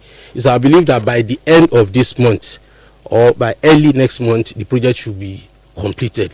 Similarly to, we have another flyover at Lameko. That's another 4-span flyover that span from Dileyesa towards the stadium area. The essence of having this is also to decongest the traffic band up towards the Ilubu axis, to decongest the traffic band at that place. We also have another mega project in Ile-Ife, and that is construction of another 5-span flyover at Lagere. Those of us who are familiar with Ile-Ife, we agree with me that the work is also at advanced stage. We have the progress report recorded at 65% now. We have a lot of mega projects. We recall that last year we completed Old Garage Okefia to Lameko, and it was commissioned by former President General Olusegun Obasanjo.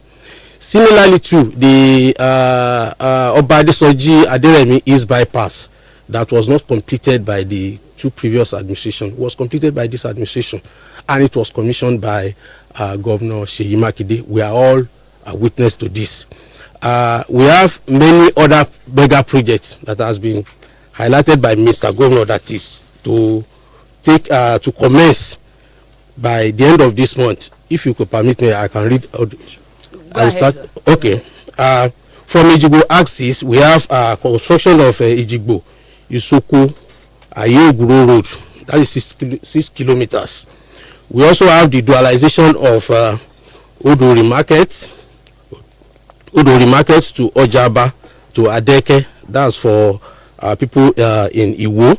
It has been slated for construction, and work by the special grace of God will commence this very month as I speak with you. We also have the construction of Secretariat to Abere to Ojoro.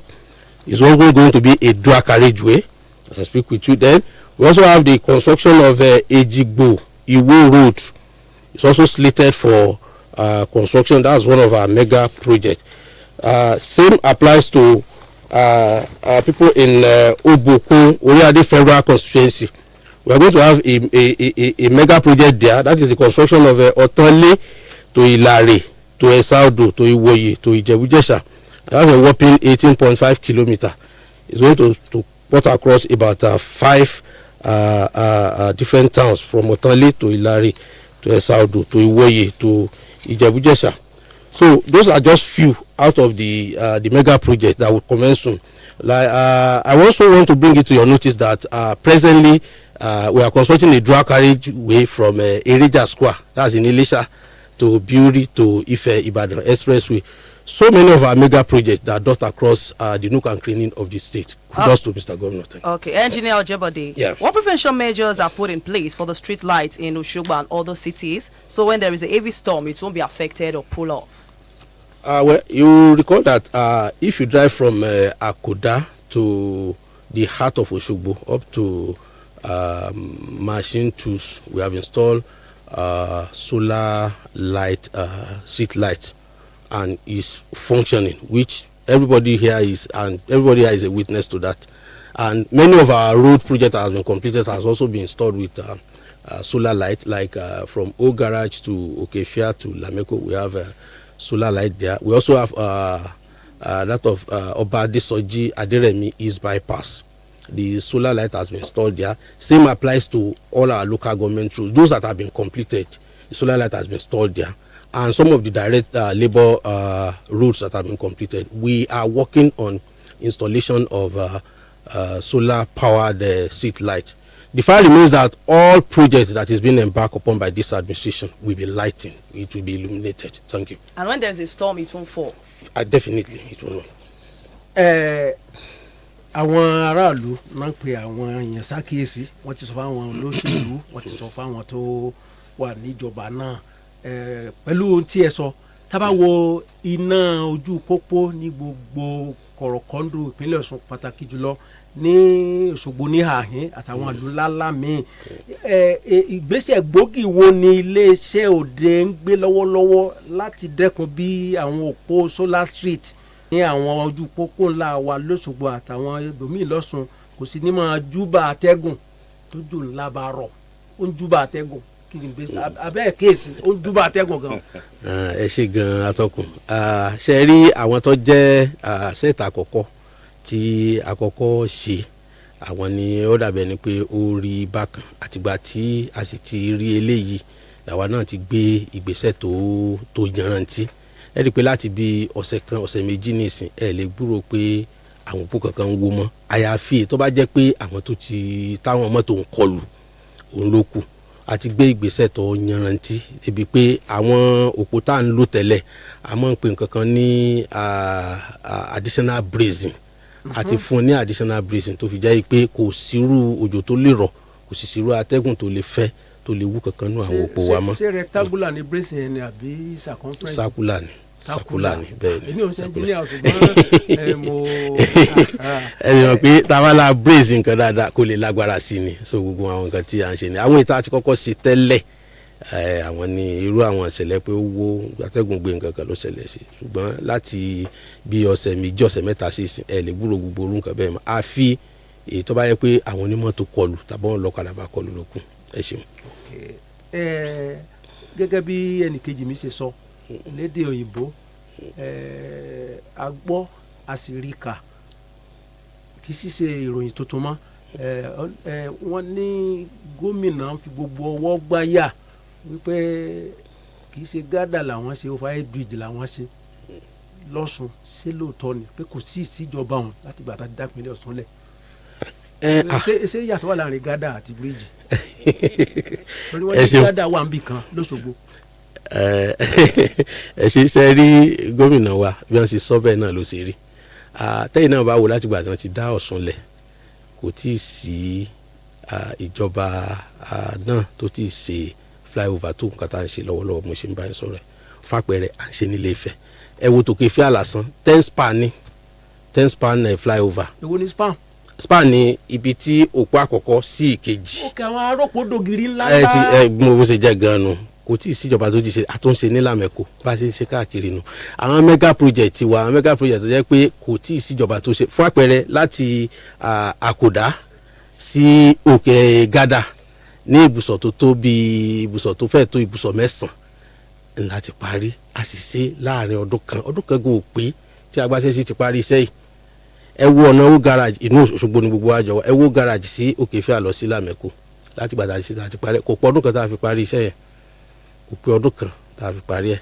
àwọn kan tó máa ń sọ Òṣogbo capital Ọ̀ṣun gbẹ̀ní gbogbo owó tíjọba ń rí owó tíjọba ń gbà látòkè pé Òṣogbo ni wọ́n rán sí fún infrastructure is this true? kò rí bẹ́ẹ̀ ibẹ̀ rẹ̀ gbogbo àwọn nǹkan tí mo kà jáde nísìn bá a ṣe ń ṣe afárá abẹ́yẹfò láà ń pè ní flyover ní Òṣogbo òun náà làwọn ṣe nílé Ifẹ̀ ní Iléṣà à ń ṣe ọ̀nà alábala méjì tó lé ní 6 kìlómítà láti palace bàbá wọ wá lọ sí Biuri tó fi jáde ní ọ̀nà Iléṣà Àkúrẹ́ expressway ibẹ̀ yẹn náà ní sáà Òṣogbo Iléṣà ni tí Ìwó òun náà ni mo sọ fún yín pé a fẹ́ bẹ̀rẹ̀ ní oṣù tí mò ń bá yín sọ̀rọ̀ yìí Èjìgbò ọ̀nà ńláńlá méjì láti múlé Èjìgbò a fẹ́ ṣe ọ̀nà Ìwó sí Èjìgbò a tún ṣe ọ̀nà láti Èjìgbò lọ sí Ògbúrò lọ sí Ìsoko bá gbogbo infrastructure fún àpẹẹrẹ ní Ìkìrun náà a ti bẹ̀rẹ̀ ọ̀nà second phase ẹ mọ̀ pé ètí ìjọba kọ́kọ́ ṣe òde láti Òṣogbo sí Ìkìrun yẹn ní Alamisi junction a tún ti bẹ̀rẹ̀ mo ṣe ń bá yín sọ̀rọ̀ láti Alamisi junction a tún ti ń ṣe lọ sí Nìṣà gbogbo èyí náà èso Òṣogbo so gbogbo infrastructure wa kò síbi tí ọwọ́jà wo òde pẹ̀lú ògo Ọlọ́run. àwọn kan tó wá tún pe àkíyèsí ìjọba o lọ́sọ̀gbọ̀ tí ìjọba sọ pé gbogbo ẹ̀ ó dunlẹ̀ gbọ́ngbọ́n yìí ẹ wo First Union Osun Road tó wọlé láti Iléṣà garage níbi mosque nínú Iléṣà garage yẹn ìyẹn ni wọ́n kọ́kọ́ fàlàyé mo rántí láyé bàbá Àkàndé ó ti pẹ́ gan o tí gbogbo àwọn tó wà mẹ́sìn sọ pé Ọlọ́run ṣe dòní olónìí gbogbo iṣẹ́ àkàṣeṣẹ́ tó ń lọ ń bẹ̀ yẹn tíjọba ń ṣe wọn àrọ́wọ́ ìjọba láti tá a bá ti wọlé láti Iléṣà garage yẹn ó gbé Arátùmí mọ́ra ó gbé Akéde mọ́ra ó gbé Sùúrùlérè mọ́ra láfi wá jáde sí iwájú ilé bàbá Àsánṣùmánù pàtàkì kọ́kọ́ ṣe tiwájú ilé bàbá Àsánṣùmánù yẹn wọ́n rò pé bóyá yóò désàlẹ̀ yóò dá Arátùmí Òṣogbo ń bẹ̀ yẹn náà sáwọn yẹn náà sí lára láti jèrè ìjọba ni. wọ́n ní sùúrù náà ni iṣẹ́ ọkàn wọn wọ́n ní sùúrù ọ̀nà tá a ti ṣe tọ́jẹ́ intracity nínú Òṣogbo tí n bá ní kí n mọ̀ ká fún yín ó lé ní 15 ó lé ní 15 tá a ti ṣe kí ẹ bá fẹ́ mọ̀ ká fún yín lẹ́yọ kọ̀ọ̀kan nínú Òṣogbo ń bí ká mọ̀ sọ̀rọ̀ mega project àbí nǹkan nínú Òṣogbo nìkan so àdúgbò tí ọba ti kàn wọ́n ní sùúrù náà dandan ní kọ́kàn wọn irú àwọn tó wà ní Akéde wọn ò lè sọ pé wọn ò tí ì ṣe road kankan bẹ́ẹ̀ wọ́n ti ṣe Akéde Ìyálọ́jà wọ́n ti sọ̀nà díẹ̀ ń bẹ̀ another phase náà tó ń dúró dè báwọn ọ̀nà láti Akéde lọ sí Ìyálọ́jà wọ́n ti ṣe díẹ̀ ń bẹ̀ first come face náà tó ń wá àwọn tí èrò yẹn ò tí ì dọ́dọ̀ wọn àná tó ń béèrè èyí tó súnmọ́ Akéde Ìyálọ́jà òun lọ́nà sásá ń bí yìí ẹ̀rí bá ti sọ̀nà láti sásá lọ sí Union Ọ̀ṣun àti ṣe yóò dọ́dọ̀ wọn. First Union Ọ̀ṣun road wàhálà ń sọ Arátùmí wà lára wọn Sùúrùlérè wà lára wọn tó fi já Iléṣà garage. Number 2 Ifá Ẹ̀rìn Ìlòbù àǹfààní kan wọ́n fẹ́ jẹ́ àwọn ìjọba tó ti wárí náà ló ṣe ọ̀nà tá a bá wọlé láti ojútùú lápá òsì báyìí tá a fi dé fọ́n ọ̀nà yẹn kò bójú mu mọ́ ọ̀gá honorable commissioner ṣé lóòótọ́ ọ̀nà council ẹ̀ ń sọ ọ̀nà council. ó wọlé láti ojútùú bí báyìí tó fi dé fọ́n gbọ̀n tó fi dé sẹ́gbẹ́ níbi maternity ṣé ẹ jẹ́ kí ìgbà ó nìyẹn káwọn náà máa retí local government state government road ni kò ń sọ̀nà main road tó lọ láti ojútùú dé.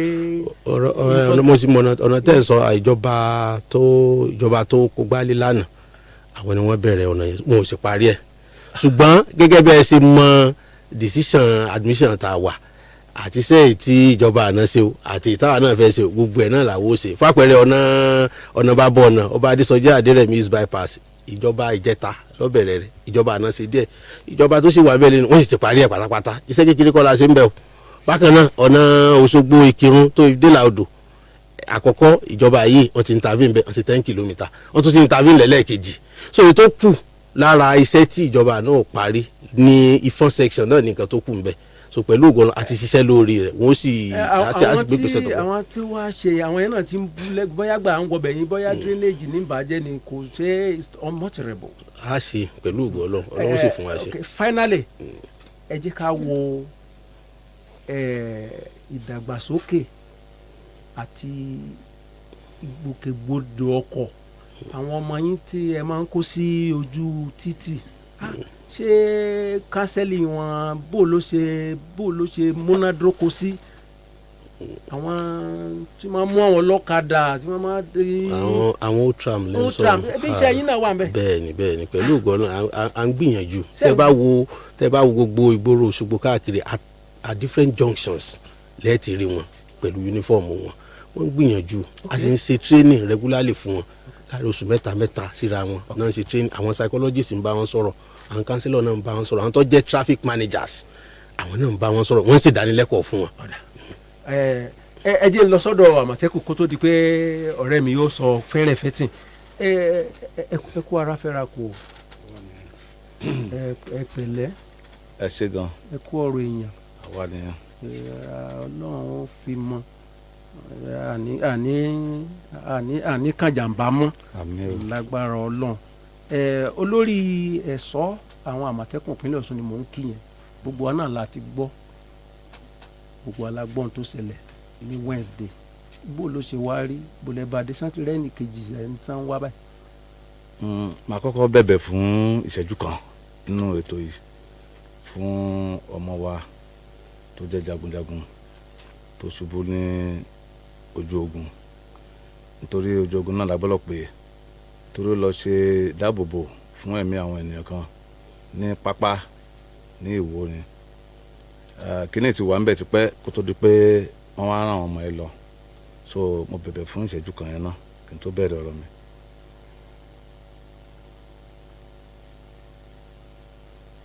kí Ọlọ́run bá tẹ̀ sí afẹ́fẹ́ rere. àmín so máa fi àkókò yìí kọ́ńsó pẹ̀lú àwọn fámìlì olóògbé láti Kúta torí ó fi ìyá sílẹ̀ àti ìyàwó àtọmọ so ẹ̀yin ará Kúta mo fi àkókò yìí àti Peter wáyé láti fi bá yín kẹ́dùn lórí ọ̀rọ̀ ọmọ yìí Ọlọ́run lè jẹ́ ká rí rẹ̀ mọ́ mo dẹ̀ tún fi eléyìí sọ fún gbogbo àwọn ọmọ Àmọ̀tẹ́kùn pátápátá pé gúnugún yín ò ní kúléwé àfọ̀n yín àpọ̀n kó tó máa wọ̀ so eléyìí àní tún rí irú ẹ̀ mọ́ Yorùbá sọ pé àkìsọ̀ rẹ̀ èrò káyọ̀ tí èrò bá ti débi tó ń lọ abọ́lẹ̀ òun ti bọ́lẹ̀ níbi tí ó ti bọ́lẹ̀ nìyẹn eléyìí gbọ́dọ̀ fa ìfàsẹ́yìn fún ọ̀kan nínú gbogbo yín nítorí akíkanjú ni mo mọ gbogbo yín sí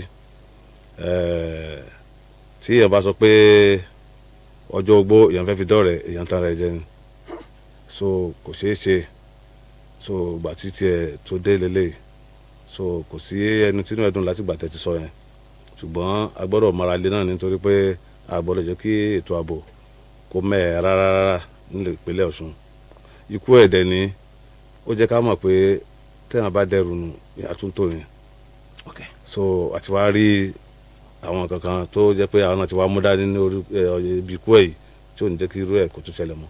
Okay, Dr. Adekunle, please can you brief us on how Amotekun came to existence in some of the in some states in this country? I'm talking about Osun, Ekiti, Oyo, Ogun, and Ondo State. You see, we have multiple security challenges in the country. Then, variety of crimes. So that's what we did in Amotekun into being in existence. No, it's a regional security outfit. With the initiation of these 5 governors then, chairman by the late governor, Akeredolu. So they saw that the country is bedeviled with a lot of violent crimes. and they look at it that the only thing they can do is to set up a regional security outfit that will tackle most of these grassroots crimes. So it was established then. That's over 5 years now, and we have seen. It's not an exaggeration to have seen that the prevailing height of insecurity in the country, or most especially in our region, has been reduced drastically with what Amatekun has been doing.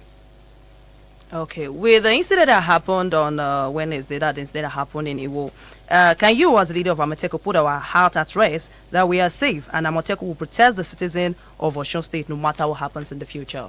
Yeah, it is not a news again that people have had it. Yeah. And investigation has commenced earnestly, because the arrowhead or the principal suspects who came with thugs and attacked the member of Amatekun and vigilante group in that area has been pinpointed. And I know himself it's better for him to actually come out and surrender himself before he was arrested, because this is a callous killing. It's a bastard. I don't see how people will now go and face somebody who wake up from home to protect you. So Amatekun is there to protect life and property, and this is exactly what the late Abiodun did when he was brutally killed on that day. So the police and Amatekun were on the trail, and investigation is ongoing. Okay. Well, the efforts of the security network in the country, there is still insecurity. On this, sir, what other thing is lacking, and what can the government do about it? Your advice on that, sir? You see, the trend of insecurity that we're talking about, and the crime ranges from one places to another. The type of crimes we have here is different from what you have in the eastern region or the north. When you are reading news dailies or you are listening to all these social media, you see the attack in this northern region, the banditry. So it's a great insurgence, because you see how they will raid a village totally, and how similar things happened in Ondo some times ago. When they came, they raided the village before the daybreak, and so the Amatekun in that place has waded into it. I learned some people have been arrested. Some of those criminals have been arrested. So in our area here, that is why we thought it twice that we should not sleep, or we should not sit down idle and wait until these type of people come into our territory. So that is why the governor, His Excellency Governor NURUDEEN Adeleke, when he assumed the office, I was still the CSO then. So he said, before, if you see a fire that is burning the house, you cannot just take a bucket and say you want to go and bath before coming out to quench the fire. First thing we should do is, what is the position of security in the state? Okay. That is the question he asked. And he sent me, because there was no cabinet then. So he said I should go and wait. Before we sit down, I should go and wait as a CSO, go and look into it and give feedback. And I gave some feedback. And this is what we are enjoying now in the States. Oda, Ajodo, ja doke long.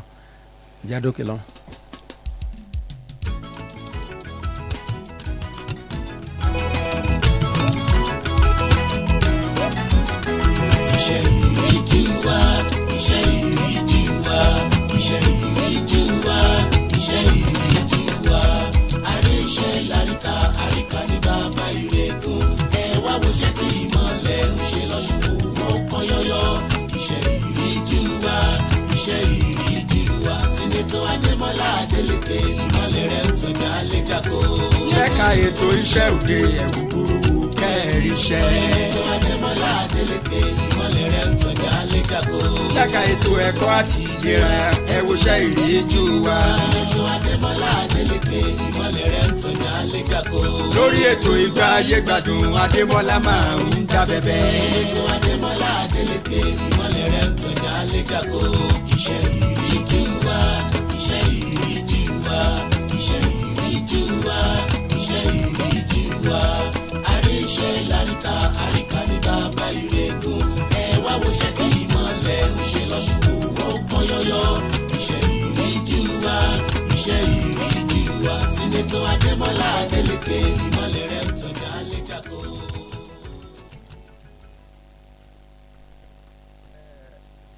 ẹ káàbọ̀ padà lọ́dọ̀ àmọ̀tẹ́kùn náà la sì wà o kí gbogbo wa pé àkùdédé wòye àǹfààní ó wà láti pè wọlé 0707-21-74-49-7 tàbí 0707-61-30-324 ojú òpó tẹ́ pèsè àwọn èèyàn ti ń gbé wa wọ́n sì ti ń wò wá láti orí ẹ̀rọ ayélujára gbogbo àwọn kọ́mẹ̀ntì yín òun náà ni a sì lájẹ̀ káwọn ará yóò gbọ́ White Lawal sì wà lórí ètò bí a ṣe payamọ́ àtẹ ètò yìí ló fà á tí a fi ní ọ̀dọ̀ White Lawal òun náà làájà sí báyìí tá bá ti kúrò lọ́dọ̀ àmọ̀tẹ́kùn bí nǹkan ṣe wá rí yìí ẹ bá sọ ní Yorùbá inú fu àyàfo ńgbà tí tẹ wá kọ́ ọmọ jáde tí tó wá di pé balabala ṣé apá yín ka báyìí ẹ̀rù ń bà àbíbò ni. mo sọ fún yín ní ẹ̀kan mo ní bàtí gómìnà rí i pé kànga tí olómi ni àbá agbọ́dọ̀ lọ gbẹ́ kànga tó lómi. ok òun ló jẹ́ kí a gba àwọn ọmọ tó torí péréte làwọn tá a bá ń bẹ̀ ń gbà tá a débẹ̀ adẹ̀wò gómìnà ní àjẹkù kò gbọ́dọ̀ ṣòfò àwọn tá a bá ń bẹ̀ yìí bọ́n ti jẹ́ kó jẹ́ péréte tó a gbọ́dọ̀ fún wọn ní ẹ̀kọ́ tó yanrantí. recruitment àbí. bẹ́ẹ̀ ni láti wá fi gba àwọn míì tó jẹ́ 1,150 láti fi kún àwọn 300 tá a bá ń lẹ̀ ṣe tẹ́ bá wò ẹ́ rí i pé gómìnà ẹni tó nífẹ̀ẹ́ ètò ààbò ni so torí àwọn náà máa ń fi gbáyà pé nǹkan táwọn lọ kọ́ nìyẹn so àwọn ọ̀dẹ̀ gbọ́dọ̀ jókòó mẹ́ẹ̀ tẹ́ bá àwọn tó dé ibi tí kinní ti ṣẹlẹ̀ wọ́n rí i pé akíkanjú lọ́mọ yìí nítorí bí wọ́n ṣe yìnbọn fún tó. Yorùbá gidi ni ẹ má jà boko lọ lé olóró ẹja fi mọ bẹ́ẹ̀ yẹn kí ni recruitment yín ṣé age barrier wà àbáṣá kan ṣe pé lè ṣe lè lágbá lè ní nǹkan lọ́wọ́ lẹ́sìn bí àmọ̀tẹ́kùn ṣe filẹ̀ la ṣe gbà nítorí àwọn tó jẹ́ àgbà náà tó mọ̀ nǹkan bílẹ̀ so àgbà àwọn tó mọ̀ nípa ètò ẹ mọ̀jà tu gbogbo ẹ̀ báwọn bó ṣe wà ní ẹ sá ti gba àwọn tó dángájá àgbà àwọn tó jẹ́ pé wọ́n pé tí ara wọn pé mentally and physically bẹ́ẹ̀ ni àwọn tá a gbà nìyẹn. ọ̀dà ẹ já padà sọ́dọ̀ White Lawal White Lawal co-chairman resolution a ti sọ̀rọ̀ nǹkan kan níbi tí ọ̀rọ̀ dé dúró báyìí ìlú mẹ́tẹ̀ẹ̀ta ṣé ìgbìmọ̀ yín ní iṣẹ́ pàtàkì táwọn ọ̀dọ́ lè ṣe fún akitiyan ìgbìmọ̀ yín kálàáfíà òfin jọba pátápátá porogodo. ẹ ṣeun ṣe rí ọ̀rọ̀ tó jọ mọ́ àlàáfíà Yorùbá wọn ní àkún alákùnrin àkúnlẹ̀ kan káàkó sùn. tààrẹ ni àìmọye gbà. tààrẹ ni àkó nígbàgbọ́n àṣẹ̀ṣẹ̀ bẹ̀rẹ̀ ni ṣe rí ilẹ̀ yóò máa jẹ́ iyì yóò máa jẹ́ ẹ̀yẹ fún yàn nígbà tí bá ń lórúra tí ìdàgbàsókè ń wọbẹ̀ táwọn èèyàn ń ṣe tó dáa níbẹ̀. tí wọ́n ń kọ́lé ńláńlá iléeṣẹ́ ńláńlá. ilẹ̀ ó máa di ègún yóò sì máa di èpè tó bá ti ń gba ẹ̀jẹ̀. tó tílẹ̀ bá ti ń gbẹ̀jẹ̀ ègún ni yóò máa dà yóò sì máa di èpè. ìdí nìyí táwa náà fi sùn tá a fi lè wo torí pé gbogbo ẹnikẹ́ni tẹ́mi rẹ̀ bá ṣòfò lágbègbè yìí o á béèrè lọ́wọ́ àwọn tó ń ṣalákòóso àgbègbè yìí lásìkò yìí àwọn ọba yìí ti wá ṣàdéhùn pé àwọn ó gbà láàfíà láàyè kódà àwọn ọba yìí sọ fún wa wípé àwọn bá àwọn ọ̀dọ́ ìlú àwọn sọ̀rọ̀ àwọn náà wọ́n á fàsìkò rírọ àti ọ̀dọ́ àtọmọ kékeré àtàgbàlagbà ládùúgbò yìí ẹ jọ̀ọ́ nítorí Ọlọ́run ẹ jẹ́ á gbà láàfíà láàyè ìgbìmọ̀ yìí ti ń ṣe tó yẹ kan ṣe tẹ́ bá kí n tó parí èyí ń ka àwọn ọkọ̀ àwọn tó ń yàn sínú ìgbìmọ̀ yìí tó ní fẹ́ kẹ́ ẹ gbọ́ bí wọ́n ṣe yàn wọ́n. ń ka Àtaọ̀jalẹ̀ Òṣogbo ni wọ́n yàn alága bí mo sọ lẹ́ẹ̀kan gbogbo ala mà Àtaọ̀jà dáadáa Justice Mashood Adékúnlé Adéìgbé ó ní co-chairman tẹ́lẹ̀tẹ́lẹ̀ kẹ́mi tó wá padà wá di nígbà táwọn kọ̀wé fipò yẹn lẹ̀ kẹ́mi tó di co-chairman. Ọba Olókùkù ọmọ ìgbìmọ̀ yìí ni wọ́n, ọba Ọlọ́yàn ọmọ ìgbìmọ̀ yìí ni wọ́n, ọba Ọlọ́ba Òkè ọmọ ìgbìmọ̀ ni wọ́n, Ọwálókò ti Lóko Ìjẹ̀ṣà ọmọ ìgbìmọ̀ yìí ni wọ́n. Tá a bá kèsì àwọn bàtà kàkàlẹ̀ àrípa àwọn ọba tó pójú owó ni. Lẹ́yìn èyí akọ̀wé iléeṣẹ́ ìjọba ìbílẹ̀ Mr. Fẹ́mi Ògúndùn àwọn ni akọ̀wé ìgbìmọ̀ yìí.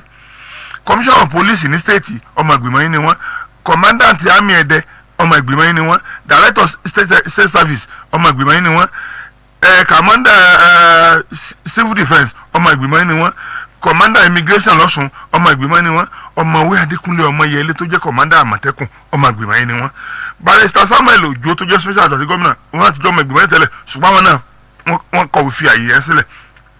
Barrister Marufat Bello tó jẹ́ Permanent Secretary Ministry of Justice Solicitor General ọmọ ìgbìmọ̀ yìí ni wọ́n, Dr. Olaoye Permanent Secretary Ministry of Land ọmọ ìgbìmọ̀, Sọfíọ Sọládòye Abíóyè Sọfíọ General Ọ̀ṣun ó wà nínú ìgbìmọ̀ yìí, Barrister Níyì Akínṣọlá alága ẹgbẹ́ àwọn agbẹjọ́rò ní Kírun ó wà ńbẹ̀, Barrister Yẹmí Abíọ́nà alága agbẹjọ́rò nílùú Òṣogbo ọmọ ìgbìmọ̀ yìí ni wọ́n, Barrister Raymond Ọ̀kẹ́ alága agbẹjọ́rò ní Iléṣà ọmọ ìgbìmọ̀ yìí ni wọ́n, Comrade Saka Waheed Mao ọmọ ìgbìmọ̀ yìí ni wọ́n, Dr. Sodiq Olóhùndé PA Chief of Staff ni wọ́n ọmọ ìgbìmọ̀ yìí ni wọ́n, Comrade Wasiu Ajadosu tó jẹ́ Chairman NUJ lọ́sùn ọmọ ìgbìmọ̀ yìí ni wọ́n, ẹnìkan tó kù tó jẹ́ alága NBA Ilé Ifẹ̀ àwọn ò yọjú rárá ni àwọn ọmọ ìgbìmọ̀ yìí nìyẹn. 15 wọn ti fọ́n 15 láti Ẹ̀rìn Ọ̀ṣun 15 láti ìlú Lòbú gbogbo ọkọ̀ àwọn 15 tá a kà yìí ìjọba fi sọwọ́ sílùú mẹ́tẹ̀ẹ̀ta pé ta lẹni tẹ́ ẹ̀ nífẹ̀ẹ́ sínú wọn o tàbí ẹ̀rọ pólè gbàbọ̀dé ìlú mẹ́tẹ̀ẹ̀ta làwọn fọwọ́ sí wọn.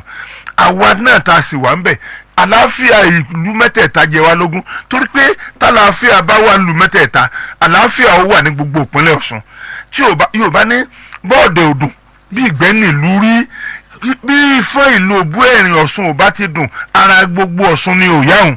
Nídìí èyí à ń rọ àwọn ọ̀dọ́ wa nílùú Ẹ̀rìn Ọ̀ṣun nílùú Ìlòbú nílùú Ìfọ̀n ẹ pawọ́pọ̀ pẹ̀lú àwọn ọba ìlú mẹ́tẹ̀ẹ̀ta yìí ẹ jẹ́ àjọgbà láfíà láàyè ẹ jẹ́ kí dàgbàsókè tó lówúra ó lè wọ àwọn ìlú wa wọ̀nyí torí pé tí a bá ti ń jà lórí ọ̀rọ̀ ilẹ̀ á mọ̀lé àwọn olùdókòwò tí wọ́n lè fẹ́ lo àwọn ilẹ̀ yìí fún nǹkan olówó iyebíye àmọ̀lé wọn sẹ́yìn ṣùgbọ́n tá a bá rí i pé àlàáfíà wà tá a rí i pé gbogbo wa la fẹ́rẹ̀ ìdàgbàsókè àwọn olùdókòwò wà àwọn aráàlú ọmọ ìlú náà tó wà lókè òkun àwọn náà láǹfààní àti wálé wá ṣe tó dáa sílé láti bẹ̀ ìlú ó máa dàgbàsókè tí ìlú bá ti ń dàgbàsókè ìlọsíwájú ìtẹ̀síwájú yóò máa bá wa.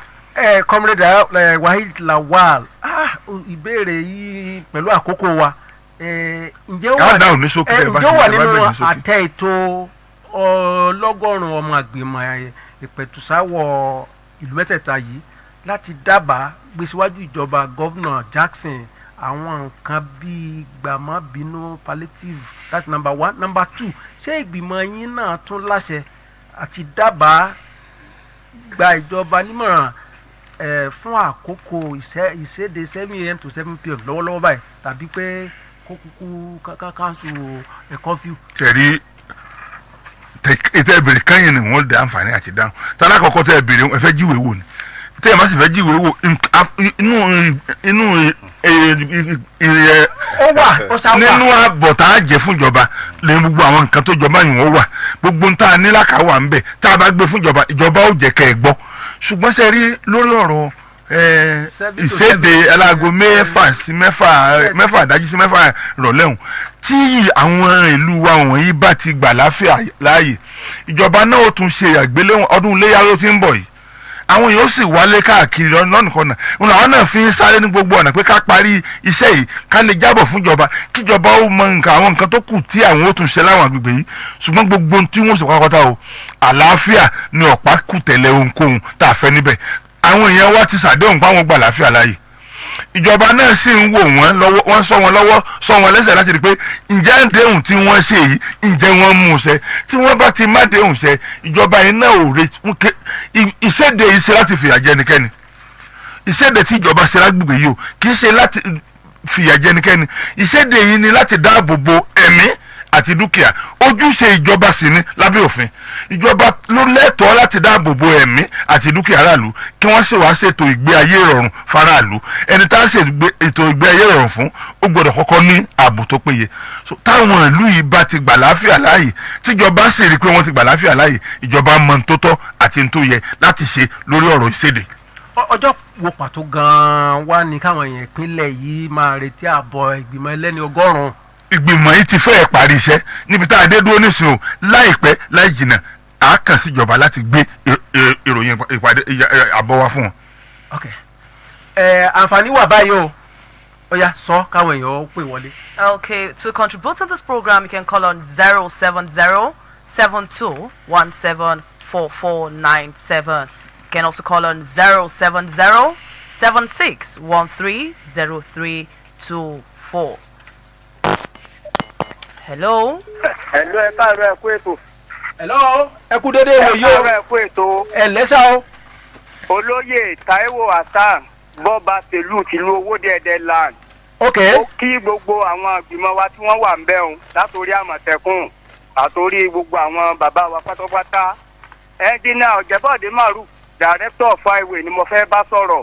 wọ́n ń gbọ́ yín. A dúpẹ́ iṣẹ́ takuntakun tí wọ́n ṣe pẹ̀lú gómìnà wa nípínlẹ̀ Ọ̀ṣun àti ẹnjìnìà Basiru Bello tí wọ́n jẹ́ permanent secretary ministry of work. Gbogbo bí tí wọ́n ti ṣẹ́ dé ìpínlẹ̀ Ọ̀ṣun lèmi kíní kékeré tí mò ń sọ̀rọ̀ yìí ni mò ń lọ wò tí wọn ò sì mọ̀. Wọ́n wá ṣe iṣẹ́ débi pé wọ́n ṣe tọjọ́ ọ̀la mọ́. Mo wá gbàdúrà fún wọn wípé ọkọ ọba àdáàbá kò ní sáwọn lẹ́sẹ̀. Mo wá mú wá nírántí wípé ní látàyè gómìnà Ìjẹta mo ti ń pariwo ojú ọ̀nà láti Owódé-Ẹdẹ títí dé Ẹdẹ. Gómìnà wá fi alọ́kàn balẹ̀ fáwọn ó ṣe mọ̀ wá ń rẹ ẹnjìnìà Basiru Bello àti ẹnjìnìà Ọ̀jẹ̀bọ̀dé ìgbà wo níṣẹ́ yóò bẹ̀rẹ̀ torí tí wọ́n bá sojú ọ̀nà yìí èmi ò gbà pé gómìnà ṣiṣẹ́ o ṣùgbọ́n tí wọ́n bá sojú ọ̀nà Owódé-Ẹdẹ sẹ́dẹ̀ èmi ò tí ì gbà o ẹ kó ètò ẹ̀ nípìnyìnkè iléeṣẹ́ OSBC. àbá yín dá èrò yín ó sì nítumọ̀ sí yín ọ̀gá tó ń sojú works ìṣẹ́jú kan ẹ bá dá wọn lóhùn. ẹ ṣeun mo fẹ́ fi dá comrade tó pé ìwọlé ní ìsìn wípé ọ̀nà yìí wà rárá àwọn ọ̀nà tí gómìnà wa tí wọ́n announce láìpẹ́ láti ọjà Owódé tó fi dé Akankan kódà kì í sọ alábala kan gan pàpà alábala méjì ni pẹ̀lú ògo Ọlọ́run. tó àwọn ilé tó bá ti wà lẹ́gbẹ̀ẹ́ títí tí ò bófin mu yóò lulẹ̀ kọ́. kọ́mọ́ ṣàfihàn o kọ́mọ́ ṣàfihàn o ara tó kò ní ìdàgbàsókè náà. okay yes hello hello 070-21-74-4977 070-761-30-324.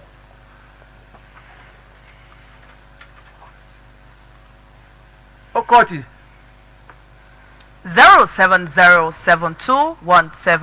070-7217-4497 or 070-7613-0324 070-7217-4497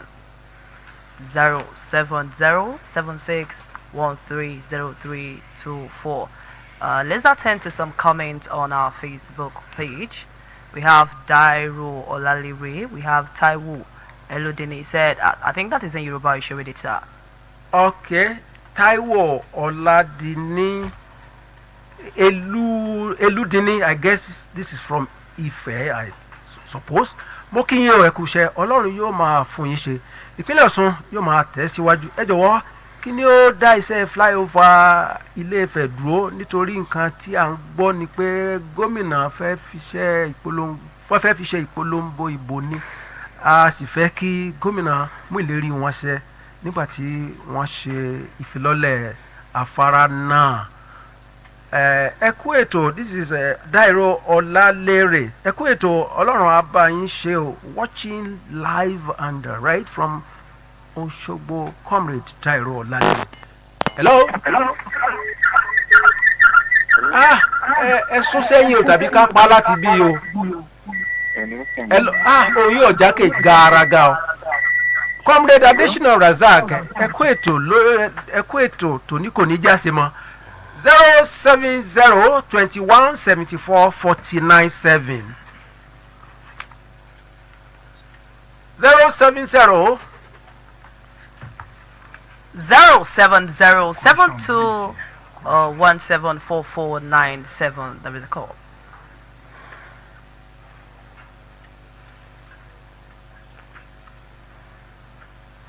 Hello. Hello. Network yẹn ó sapá kan jà mọ́. Ẹni ọ̀gá tó ń sojú. Hello. Kò jáde dáadáa. à ń gbọ́ wọn ẹgbẹ́ mọ́ gbọ́. Wọ́n ń gbọ́ yín ọ̀yá ìbéèrè yín sà tàbí ìwòye yín. Ẹ káàárọ̀ sà o. Yes sà, ibo lẹ ti ń pè kí lórúkọ yín? Julius láti bo sà. Ok. Ok. Àmì. Kí lẹ wí? Bóyá kí aṣojú PS kan bá wa dáhùn ìbéèrè tó wá láti Ilé Ifẹ̀ yẹn. Ẹ ṣeun flyover wa ní Ilé Ifẹ̀ iṣẹ́ òfìgbà àwọn kan dúró ń bẹ̀ o iṣẹ́ òfìgbà ẹ rí i pé àwọn span mẹ́rin ló ní span mẹ́rẹ̀ẹ̀rin àti parí ẹ̀ wọ́n ti launch gbogbo bíìmù orí rẹ̀ n tó kù ń bẹ̀ o ní n tá à ń pè ní retaining wall agbásẹ́sẹ́ tó sì gbàṣẹ́ kò dáṣẹ́ dúró ń bẹ̀ iṣẹ́ ń lọ agbásẹ́sẹ́ ó ti fi yé wa pé nígbà tí ó bá fi di July gbogbo iṣẹ́ tó wà bẹ́ẹ̀ yóò ti parí pẹ̀lú ògo Ọlọ́run. Èyí tó wá sọ pé ṣé ìsìnkú wọ́n ń dá dúró de campaign kankan. kò sí nǹkan tọ́jọ́. Hello. Yes sir. Hello, ẹ káàárọ̀. Ẹ káàárọ̀ sá o, kí ló kọ yín pẹ̀lẹ́ tí ń pè wá? Samilu Ayọ̀mọ́ láti lè wú ní o. Ló wú Àṣàkẹ́. Ẹ ǹlẹ́ sá o. Ẹ̀dọ́ ẹ dákun tẹ́nu fẹ́ dá sí ibi ètò yìí ni pé kí wọ́n dákun wọ́n ṣàánú wa kí gómìnà wọn rà wá lọ́wọ́ o. Àlàlù lójú àti fún tí wọ́n bá ṣe torí àwọn èèyàn wa ṣe ń bà lé ọdún wọn dákun o. Ọ̀dà. Hello. À ń gbọ́ yín. Àlàlù lójú àti fún àti ẹ̀rìn. Ẹ dákun la fẹ́ gómìnà kan bá yanjú rẹ o torí àwọn èèyàn wa ṣe ń bà lé ọdún Ọlọ́run ní ṣe gbogbo wa ló ló fọ Ọlọ́run ní fẹ́mi wa ṣòfò wọ́n dákun wọ́n ìjẹba ṣe o. Wọ́n bá dá sí wọ́n rà lọ́wọ́ o. Ṣé ń lọ yìí ga díẹ̀ o.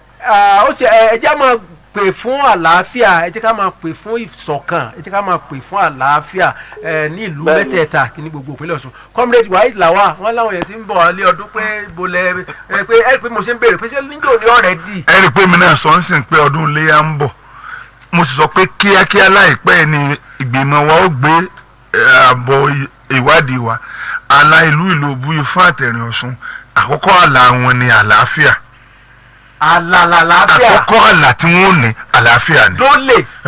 lẹ́ẹ̀kejì gbogbo tó bá yẹ kó jẹ́ nítorí kí ìjọba ó ṣe ń bẹ̀ àti sọ pé à ń ṣàlàkalẹ̀ rẹ̀ fún ìjọba a sọ pé ìjọba ilé tí gbárò yìí ni wọ́n ṣe ń tó tó àti ń tó yẹ lórí ẹ̀ láìpẹ́ láì jìnnà àyànjú ètò yìí.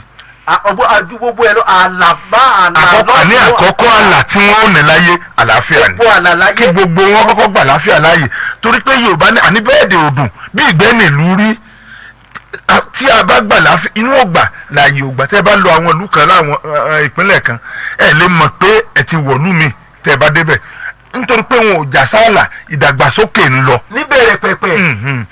àwọn ìlú wọ̀nyí náà sì ré wọ́n ti jọ ṣàṣepọ̀ tó pọ̀ rí so kí wọ́n má gbàgbé ìpìlẹ̀ yìí ni kí wọ́n jọ kí wọ́n rán gbogbo ọ̀nà tí wọ́n fi gba àlàáfíà láàyè tí wọ́n fi jẹ́ kí ìdùnnú iyì ẹ̀yẹ ìlọsíwájú owó ìlú mẹ́tẹ̀ẹ̀ta yìí ni kájọ máa san tá a bá ti kọ́kọ́ lépa àlàáfíà gbogbo yòókù yóò bá wa mẹ́. nọ́mbà tẹ́ pè sí 0707 yes hello. ọmọ akójúmọ́ o. àwa nù o. alàgbà Emmanuel ní láti lẹ́sà. ok. ìbéèrè tí a fẹ́ béèrè lọ́wọ́ ilé tí kọmíṣánná wa sọ nípa ọ̀rọ̀ tractor. yes. wọ́n ní tractor táwọn kó wọlé sí ìpínlẹ̀ Ọ̀ṣun wípé ó pọ̀ bẹ́ẹ̀ gidi pé wò rí dáadáa fún ọjọ́ adẹ́kọ̀sọ iye tractor tó wọlé yẹn ìpínlẹ̀ Ọ̀ṣun kí ọjọ́ ìpínlẹ̀ Ọ̀ṣun gbogbo wa tó lè mọ́. yàrá lẹ́ẹ̀kejì tí wọ́n ń sọ nípa ti local government wọ́n ní pé àwọn kéèkì yẹn wà ní àwọn ilé ẹjọ́ mo bá tẹ ṣàlàyé fún wa ṣé APC ló ń ṣèjọba lọ́wọ́ nípínlẹ̀ Ọ̀ṣun ni àbí PDP ká bá wa ṣàlàyé ẹ̀ tó yé wa. ẹ ló sà. ìbéèrè yín yẹn ṣé ní káńsù a mọ̀ pé gómìnà Adeleke ló wà ní gómìnà lọ́sùn báyìí o láwọn àtẹ̀wọ́jà gbé kẹ̀kẹ́ ṣáájú ẹ̀ sí o. báwo local government ni mo ń sọ yẹn. honourable commissioner sir. ẹ ṣé bàbá fún ìbéèrè tí ẹ béèrè àtàní ń ṣèjọba lọ ní káńsù wa lọ́sùn PDP ni kò síbi tí alága ò ti lè ṣèjọba ẹ rí i pé àwọn tó ń ṣe dírámà ó yẹ kẹ́ bí wọ́n lè rí i pé sáwọn náà ń sanwó ìjọba àbílẹ̀ ǹjẹ́ wọ́n ti ẹ̀ sanwó ara wọn dìmí àfàtì yìí pé wọ́n fẹ́ da ìpínlẹ̀ Ọ̀ṣun rú kí wọ́n bá lè achieve declaration of state of emergency láfi ní káwọn èèyàn mọ̀ lọ sí council dìmí àfà pálága wà lọ sí council yẹn ẹ rí i pé àwọn òṣìṣẹ́ ìjọba àbílẹ̀ bó ṣe ń sọ yìí wọ́n ti gba owó oṣù kẹrin kọjá àwọn tí wọ́n dẹ̀ ń ṣètò rẹ̀ náà ni wọ́n ń san so ìyẹn dúró bá ní ti ìyẹn ní ti tractor àwọn tí wọ́n máa operate tractor yàtọ̀ driver lásán ló pọ̀ àwọn tó lè operate tractor wọ́n kéré nítorí pé ó ti pẹ́ tí ìjọba ìpínlẹ̀ Ọ̀ṣun ò ti ní tractor púpọ̀ mọ́ so ìjọba ò sì lè gba àwọn tí ó máa operate tractor tí ò sí so tractor tá a ní 30 tractor tó dé nígbà tá a launch ẹ̀ driver operator tó wà ńlẹ̀ kò pọ̀ mọ́ so láti lè jẹ́ kí katakata sì ti pọ̀ ju operator lọ láti lè jẹ́ kí àkànmọ́ ti àwọn tractor yẹn ló fò ńlá fi kọ́kọ́ lọ ṣe training àti pé àwọn tractor tí wọ́n ń lò tẹ́lẹ̀ gan ẹ rí i pé èbó ń tẹ̀síwájú ni fífún ẹni tó mọ̀ ń pa tractor gan tẹ́lẹ̀tẹ́lẹ̀ tẹ́ ẹ bá gbé tractor ilé ìdè fún tẹ́ ẹ bá ṣe training fún kó mọ̀ lọ jẹ́ pé rìpíárà ta ni kó tún kẹ̀kẹ́ ṣe òun ni ó bà kẹ̀kẹ́ jẹ́ so ìtumọ̀ yẹn nu a ti ṣe operation a ti ní àwọn operators ń sìn a dẹ̀ ti ní tractor àgbẹ̀ tó bá jẹ́ pé lóòótọ́ ló jẹ́ àgbẹ̀ tó sì fẹ́ ṣiṣẹ́ àgbẹ̀ kò lè lóhùn ò rí tractor àti sọ bí tí ó ti rí ẹjẹ́ wọn sọ kankan o káwọn èèyàn dẹ̀ mọ́ sí mi gbọ́. bóyá kẹ́ka ibẹ̀yẹn bẹ́ẹ̀ ṣe bí mo ṣe sọ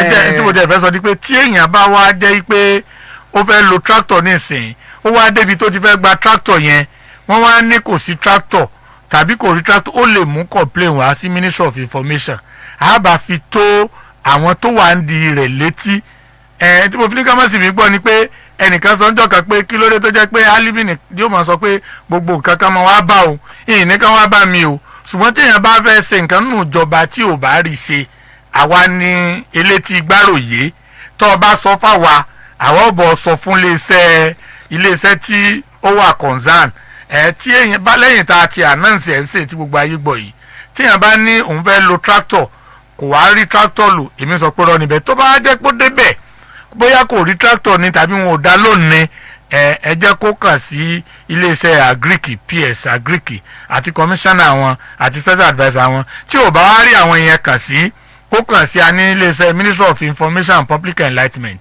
àbá wò ìdí kí ló fà á tí wọn ò fi fún ní tractor wọ́n dẹ̀ ní kásáré kàgẹ́ mo ṣe sọ Òṣogbo federal constituency àìsú òkè Ọ̀ṣun ìbẹ̀lẹ̀ ti gbà á ìfẹ́lódò borí pé odò ọ̀tìn maternity stroke post office area Ìkìrun òun náà pé bolúwadúró ìlà ìfẹ́dayọ̀ ọba ayẹni shopping complex láọ̀ràngún ibẹ̀ ni ẹ̀dẹ̀ north ẹ̀dẹ̀ south ẹgbẹ́dọ̀rẹ́ Èjìgbò àìsú office ẹ̀dẹ̀ ìwó ọláolúwa ayédire osade pet quarter office ìwó ìrèwọlé ayédáadé ìṣọ̀kan àìsú office wàásìmí Ifẹ̀ north Ifẹ̀ south Ifẹ̀ central Ifẹ̀ east òkèdíò múdákẹ́kẹ́ ilé Ifẹ̀ Atakumasa west Atakumasa east Iléṣà west Iléṣà east Ìlàjẹ beside Ògèdèngbé school of science Iléṣà Òbòkun Oríadé àìsú office Ẹ̀sà Odò àwọn àtúnṣe yìí pé yàtọ̀ sí mẹ́sẹ̀ẹ̀sán o ẹ tún lè rí gbà ní headquarter gangan osadec office Ìlòbù road l'Óṣogbo a ti fi àwọn operator sí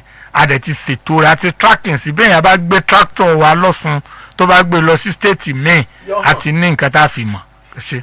Okay, on our Facebook page here we have Matrazi Makinde. He said, morning to you in the studio. Please, I want to ask Oluomo Kolapo a question. Please, when is a Mole Youth Cup member salary will be paying?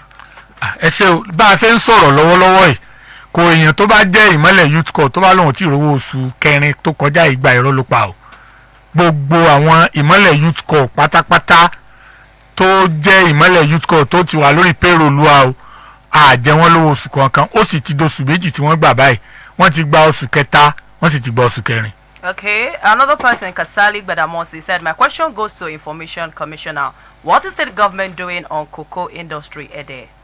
Thank you very much. Let me answer your question. The first one in English, that all our Ademola youth call has been paid. They are both a March and April salary. The issue of cocoa industry is a little bit complex. And yes sir, ẹ kú dédé wò yó. Yes sir, ẹ kú dédé wò yó. ẹ pé tó sà. Kí ló kọ yín bọ́lẹ̀ tí ń bá wa sọ̀rọ̀? Kasimu pẹpẹrẹ nílùú ọba àgbọn. Ọ̀dà o, kí lẹ fẹ́? Ẹ dákun àwa rọ gómìnà ìpínlẹ̀ Ọ̀ṣun pẹ̀lú ọ̀nà inú ìgboro ọba àgbọn sí ibà. Kò dáa rárá. Ìjọ tí àbá ti wá sí campaign nínú ọba àgbọn ọ̀nà bẹ̀rẹ̀ náà rí bó ṣe rí. Bóyá òṣìṣẹ́ inú ọmọ Ọ̀ṣun ní ẹ dákun ẹ bá bẹ̀ ẹ dákun ẹ bá rùn án ọkọ̀ gan òṣèré fẹ́ gbàbẹ̀ gan. Tó àbí màlúù bá rìn gan yóò fẹsẹ̀ dá. Ọ̀dà o. Ẹ dákun àwa bẹ̀ gómìnà wa o. Ọ̀dà. Àbá bẹ̀ ìlú ọba àgbo bẹ̀ o. Ìbéèrè kan tún rẹ o ìta àsìn ẹni bàbá tó ń sojú PSA wọ́n lọ́nà kan ìta àsìn old nepa wọ́n ní wọ́n gba débì kan kò parí ní Mọdákẹ́kẹ́ ẹ fi yùn náà kún pẹ̀lú tọ́ba àgùn. ẹ ṣeun ọ̀nà ọba àgùn sí ibà iṣẹ́ ń lọ lọ́wọ́ lórí rẹ̀ pẹ̀lú ògo Ọlọ́run lẹ́nu jọ́ mẹ́ta ìwọ̀n ó gbòòrò wa. Bákan náà ọ̀nà ìta àsìn old nepa tó fi dé Adérẹ̀mí ni láàrin Mọdákẹ́kẹ́ àti Ifẹ̀. Ìjọba wà lára àwọn iṣẹ́ tí ìjọba tí ó kó gbá wọlé lánàá tí wọ́n ṣe pàtì ó sì wà lára àwọn ọ̀nà táwa náà review lọ́wọ́lọ́wọ́ lára àwọn uncompleted projects tí àwa náà sì ta fẹ́ parí pẹ̀lú ògo Ọlọ́run. Ajodo bóyá ká tó ṣe kínní ẹja tó gbọ́n táwọn èèyàn ń tẹ̀ ní fún wa.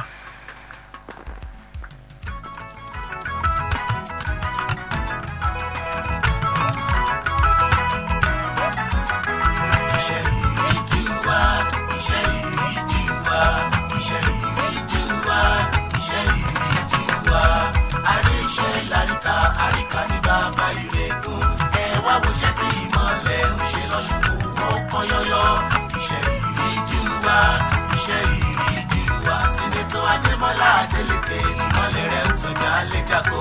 Lẹ́ka ètò iṣẹ́ òde ẹ̀wù burúkú kẹ́ẹ̀rí iṣẹ́. Sinetọ Ademola Adeleke ìmọ̀lẹ̀ rẹ̀ ń tàn jálẹ̀ jákó.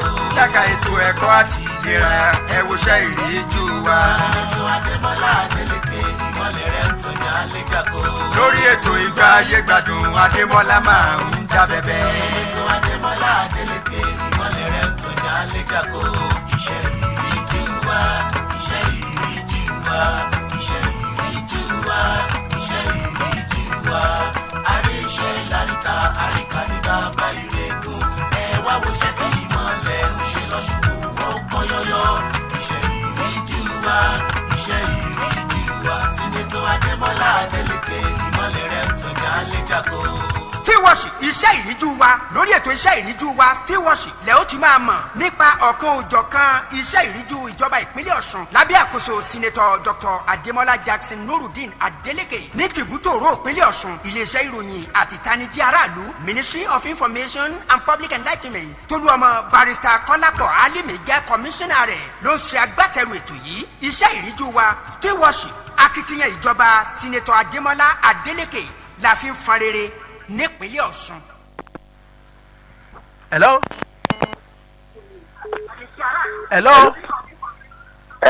ẹ lẹ́sà o ẹ tún gbọ́ra yín lọ́dọ̀ ẹ tún gbọ́ rédíò ẹ̀yìn ilẹ̀. nínú rẹ mo ti kó nbẹ yóò dáa fún yín. Ọya kí lẹ fẹ́. Yes sir. Hello. owó bàbá Rámọ́lá tilẹ̀ sábà níbà ló ń sọ̀rọ̀. ok ibà ẹ lẹ́sà. owó bàbá Rámọ́lá tilẹ̀ sábà níbà. gbogbo yẹn ti gbọ́ ọkọ yín. Kí lẹ fẹ́ sà. ok ẹ jẹ́ dákun ọ̀nà ìnísà ti ibà sí ìrẹ́yẹ̀ ò dáa o. ìnísà sí so ti tẹ́ àbọ̀ tún kù. bẹ́ẹ̀ ni ṣe rí ọ̀nà ẹ̀ló. ẹ̀wọ̀n yẹn ń gbọ́ yín. ọ̀nà ìnísà láti ibà tí ọ̀nà ìnísà láti ìnísà ti ibà sí ìrẹ́ kò dáa. ó ti dáa báwọn ọ̀gá tó ń sojú. kí ẹnjìnìà tó sọ̀rọ̀ lé torí owó bàbá arámọ̀ ti ràn mí lọ́wọ́ báwọn torí wọ́n lọ pé ọmọ rẹ̀ ni wọ́n sì jókòó ń bẹ̀ wọ́n sì ń sọ̀rọ̀ sì dá sí ọ̀nà ìmísà ibà ìrẹ́hùn ẹnjìnìà gbàwó lẹ́ẹ̀ bá dá sí náà torí àdìtẹ̀ kan tó pọ̀ lẹ̀ nísìn tí gbẹgbẹgbẹ sí wọn tó bá gbé ọjọ́ bá sọ̀rọ̀ wọn gbèsè kùlé rẹ̀ ẹ dákun. ẹ ṣe gan comrade àti ẹni tó pè wọlé sẹ́yìn ẹni tó ti kọ́kọ́ pè wọlé láti ọba àgùnsí tó ń béèrè ọ̀rọ̀ lórí ọba àgùnsí bá nẹ́tíwọ̀kì kan náà ní ọ̀nà méjèèjì ìníṣà ibà lọ sí ìrè àti láti ọba àgùnsí ibà tábà tó gbogbo kìlómítà tó wà mẹ́ẹ̀ ó lé ní 10 kìlómítà tábà rò gbogbo ẹ̀ papọ̀ so iṣẹ́ yìí tá a bá fẹ́ ṣe á ṣe ìfèsìsì ṣùgbọ́n mo fẹ́ fi yé yín pé ó wà lára àwọn cardinal infrastructural development nínú infrastructural plan wa pẹ̀lú ògo Ọlọ́run lẹ́nujọ́ mẹ́ta ẹ gbúrò wa ṣùgbọ́n tó fi yé yín dáadáa ìfèsìsì láṣẹ. kò sí wàhálà ẹ sábà tá a bá ti rọwọ́ pé wà ń bẹ̀ ọkàn wọn balẹ̀ pé ẹ gbàgbé wa. ẹ bá gbé ilé ìmọ̀ wọn ní kí ló fa ìdádúró Ìwó Òṣogbo road. Ìwó Òṣogbo road n tó fà ni pé ẹ rí i pé ìjọba àná nígbà tí ìjọba àná fẹ́ kó bá wọlé ò ní wọ́n àwọ́dù róòdù náà agbaṣẹ́ṣe tó sì ń ṣe iṣẹ́ lórí róòdù náà lẹ́yìn oṣù méjìdínlógún the only tita agbaṣẹ́ṣe náà achieve náà ní 30%. so àti tẹ́ ẹ bá sì wo àsìkò ìgbà tí wọ́n àwọ́dù ṣe sí n tó wà lẹ́nìsín iye tí wọ́n ń ta irinṣẹ́ ojú ọ̀nà ó ti yàtọ̀ so n ta wá ṣe ni pé a fẹ́ tún ọ̀nà yẹn a fẹ́ tún rí award padà so pẹ̀lú àsìkò tí iṣẹ́ ìgboro bá bẹ̀rẹ̀ lòun náà bẹ̀rẹ̀ papọ̀ wọ́n jọ bẹ̀rẹ̀ nígbà kan náà ni pẹ̀lú ògo Ọlọ́run. Ọlọ́run mọ̀ sèmi ní tẹ́ mọ́ṣíìnì tí ó ràn sọ́rùn Ọlọ́run tí ò ní ràn sọ́rùn ara rẹ̀ ṣe rí àwọn kan tó ti tẹ̀ ọwọ́lé ń bì nísìn ọ̀nà tí mo kọ́kọ́ pe àkíyèsí aṣojú PSC lẹ́ẹ̀kan Lateef Agboola Darosa alága community ó sọjú àwọn community tó wà ń bẹ̀ wọ́n ní ọ̀nà iwájú Iléṣà garage yẹn tó kọjá lọ́nà chọ́ọ̀chì tó kọjá Sùúrùlérè yẹn wọ́n ní kí ni ìdánilójú pé ẹ ti kọ́lẹ̀ báyìí pé yóò ṣeé ṣe lọ́jọ́ iwájú. Sùúrùlérè community. Arátùmí abẹ́rẹ́ pẹ̀lú Lateef Agboola. wọ́n ní ìwé wọn wà lọ́dọ̀ wa gan pàpà kì í ṣe ìwé kan kì í ṣe méjì náà. ní Arátùmí community kì í ṣe Arátùmí Kélémbé o. Arátùmí community Arátùmí Iléṣà garage. ìwé wọn wà lọ́dọ̀ wa a ṣe ṣiṣẹ́ lórí rẹ̀ pẹ̀lú ògo Ọlọ́run. Wo tún ẹ kó ètò Ọlọ́run máa fún yín ṣe ẹ jọ̀wọ́ ẹ bá mi bi olórí àwọn àmọ̀tẹ́kùn léèrè wípé ọ̀nà wo ni wọ́n ń gbà láti ró àwọn àmọ̀tẹ́kùn lágbára láti má máa fi ẹ̀mí ṣòfò ìyẹn tó bá máa ẹjẹ wọn sọ ṣùgbọ́n wọn kàn sọ for the consumption of the general public gbogbo bí tí ń dúnú rédíò ẹ má jà sọ ó yà sà. láti má ṣe yẹn la fi ní kọ́ lọ fún training ní Ẹdẹ mo dẹ̀ rò pé gbogbo àwọn ọmọ tó lọ ló kájú ẹ̀ a ṣe bíi little video clips fáwọn èèyàn láti lè mọ irú training tó lọ gbà lọ́hùn so bá a ṣe ń gbébọn tí ìbọn ò ní lọ yẹn lójijì bí a ti lè kojú ọ̀daràn so human rights wọ́n kọ́ wọn ní gbogbo ẹ̀ so wọ́n mọ gbogbo nǹkan tí ẹni sọ yìí so gbogbo ẹ̀ náà ni a ti kọ́ wọn ní training. Hello.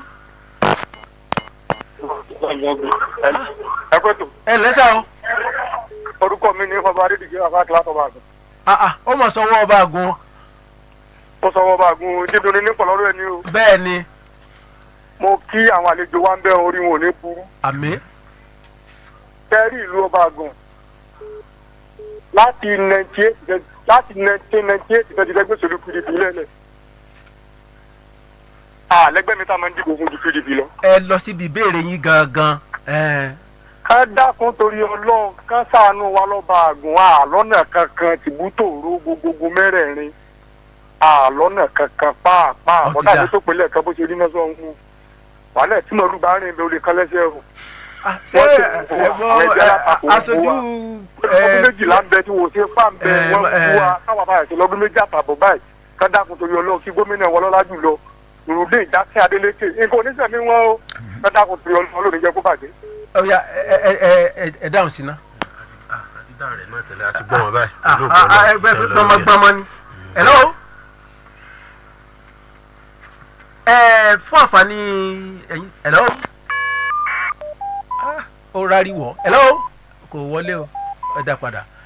fún àǹfààní gbogbo ẹ̀yin tẹ́ ń gbọ́ wa ní gbogbo bíi tí ilé ìyá ẹgbẹ́ rédíò tó ti tàn káyé lónìí àrùn káyé ni OSBC 104.5 rédíò bíi 20 ló já mọ́ iṣẹ́ tó ń lọ lọ́wọ́ ẹ̀ tàbá sọ iṣẹ́ ìríjú wa àti stewardship eléyìí tí Ministry of Information tó mú ìgbà kan ńlá rẹ̀ lọ́wọ́. hello àwa ni yẹn sà. orúkọ tèmi ni Ademola Arẹ́gbẹ́ṣọlá láti Iléṣà. mo ti tẹ́tẹ́ wọlé ní Facebook mo kí olórí ọ̀gá àwọn ọmọ ẹ̀tẹ́kùn ní ìpínlẹ̀ Ọ̀ṣun. ẹ bá sọ̀rọ̀ yín lọ. ẹnu àtúntà wọn kẹ́dùn lórí elétò ìṣẹ̀lẹ̀ lórí ọmọ wọn agbára Ọlọ́run kò ní ṣẹlẹ̀ ní orílẹ̀-èdè ní Ọ̀ṣun state. àwọn náà tóra mú báyìí. ní tuntun wọn lè rẹ̀ ti kà jáde kán ìjọ kán máa wá ro wọn ní agbára torí àwọn tó ń lọ dojú ìjà kọ yìí nǹkan tó wà lọ́wọ́ wọn ó ní agbára ju ti wọn lọ. kán máa wá wá ọ̀nà kí gómìnà ìpínlẹ̀ Ọ̀ṣun náà ti ẹ̀dúpẹ́ lọ́wọ́ wọn pé wọ́n ti ń try lórí ètò ààbò nípínlẹ̀ Ọ̀ṣun àti ní ìgbé ayé gbòòrò ọmọ ìpínlẹ̀ Ọ̀ṣun. kán tó máa bá wọn ro wọn ní agbára kán máa wá nǹkan ìjà ogun láti fi kojú àwọn agbésùnmọ̀mí yìí lágbára Ọlọ́run ìpínlẹ̀ Ọ̀ṣun ní dàrú. Adeagbo Keji Mohammed, sir, is there? Oh, yeah, sorry. Okay, Adeagbo Keji Mohammed says, sir, is there any recruitment for Amotekun again this year? Oh, yeah. It's a continuous exercise because we have a target that the government said we should meet. So, very soon, we are going to roll in the second batch. So, be prepared, please.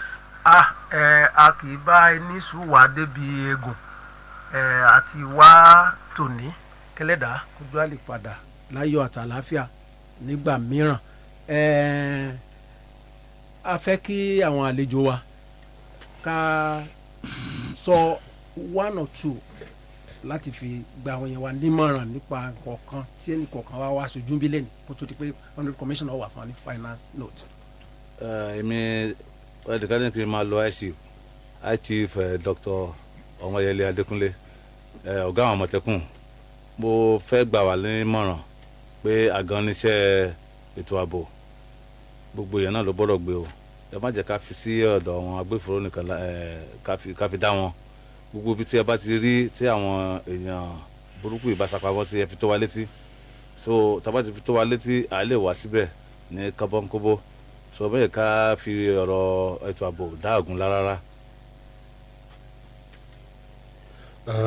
èmi ẹnjìnìà Mọ̀rúfà kan ní Ọ̀jẹ̀bọ̀dé tó ń sojú fún akọ̀wé àgbà iléeṣẹ́ òde ẹnjìnìà Ìdòwú Bashiru Bello fẹ́ fi àkókò ìrọ̀ tó lórí tẹlẹ́mù gbogbo aráàlú pé kí wọ́n jọ kan bá fi ọwọ́ sowọ́pọ̀ pẹ̀lú ìjọba tó wà ní òde lónìí ìjọba tó wà lóde tí gómìnà wa Senator Dr. NURUDEEN Jackson Ademola Adeleke tí wọ́n sì kó kárí rẹ̀ wọ́n fẹ́ kí ìdàgbàsókè kó dé gbogbo kọ̀rọ̀ kọ́ńdù ìpínlẹ̀ Ọ̀ṣun ni sọ ẹ dákun torí Ọlọ́run ẹ bá ní ìfọwọ́sowọ́pọ̀ ẹ ṣeun.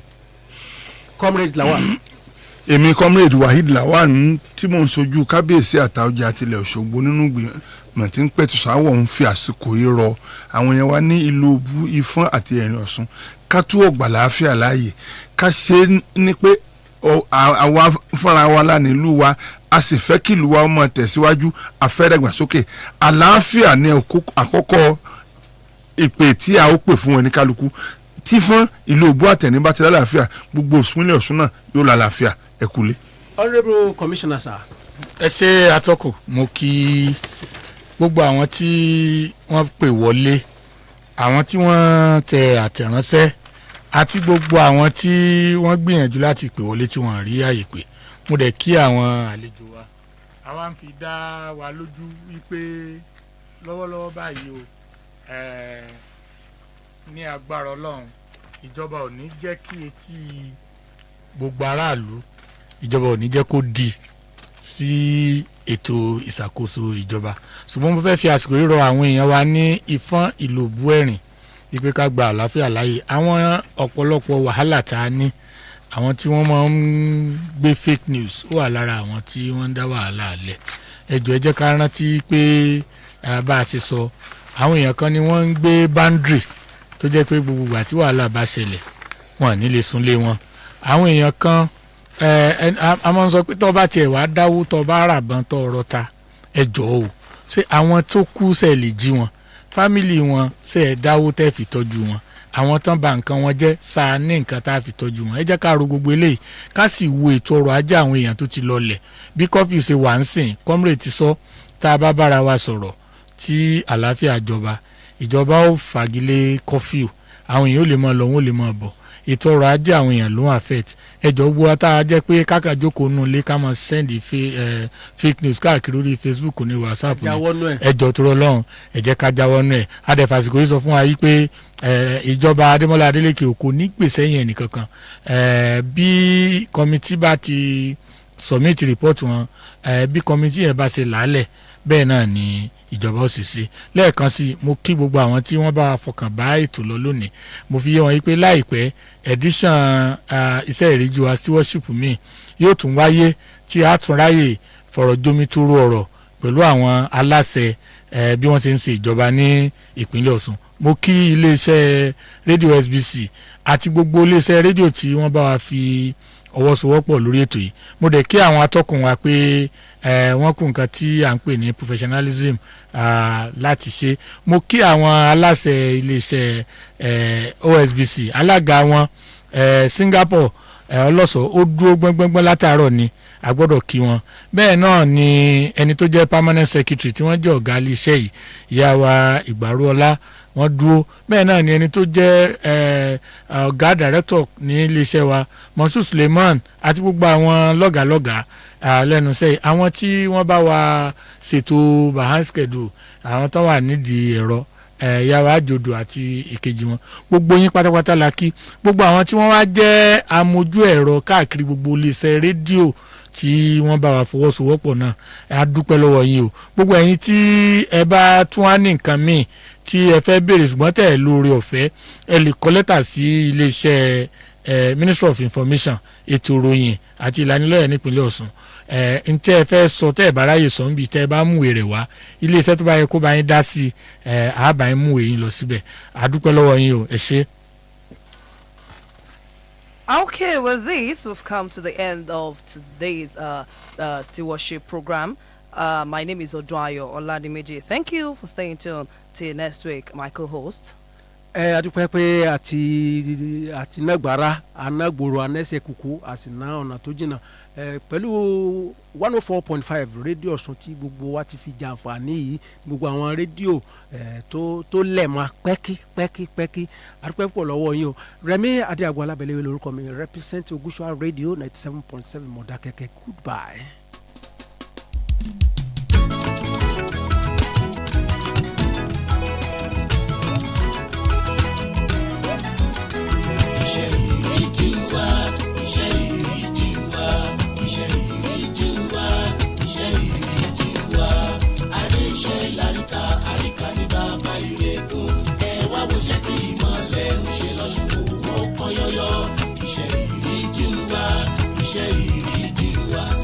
Ademola Adeleke ìmọ̀lẹ̀ rẹ̀ ń tàn jálẹ̀ jákó. Lẹ́ka ètò iṣẹ́ òde ẹ̀wù burúkú kẹ́ẹ̀rí iṣẹ́. Sinetọ Ademola Adeleke ìmọ̀lẹ̀ rẹ̀ ń tàn jálẹ̀ jákó. Lẹ́ka ètò ẹ̀kọ́ àti ìlera ẹ̀wòṣẹ́ ìríjú wa. Sinetọ Ademola Adeleke ìmọ̀lẹ̀ rẹ̀ ń tàn jálẹ̀ jákó. Lórí ètò ìgbà ayé gbádùn Ademola máa ń jábẹ́bẹ́. Sinetọ Ademola Adeleke ìmọ̀lẹ̀ rẹ̀ ń tàn jálẹ̀ jákó. Iṣẹ́ ìríjú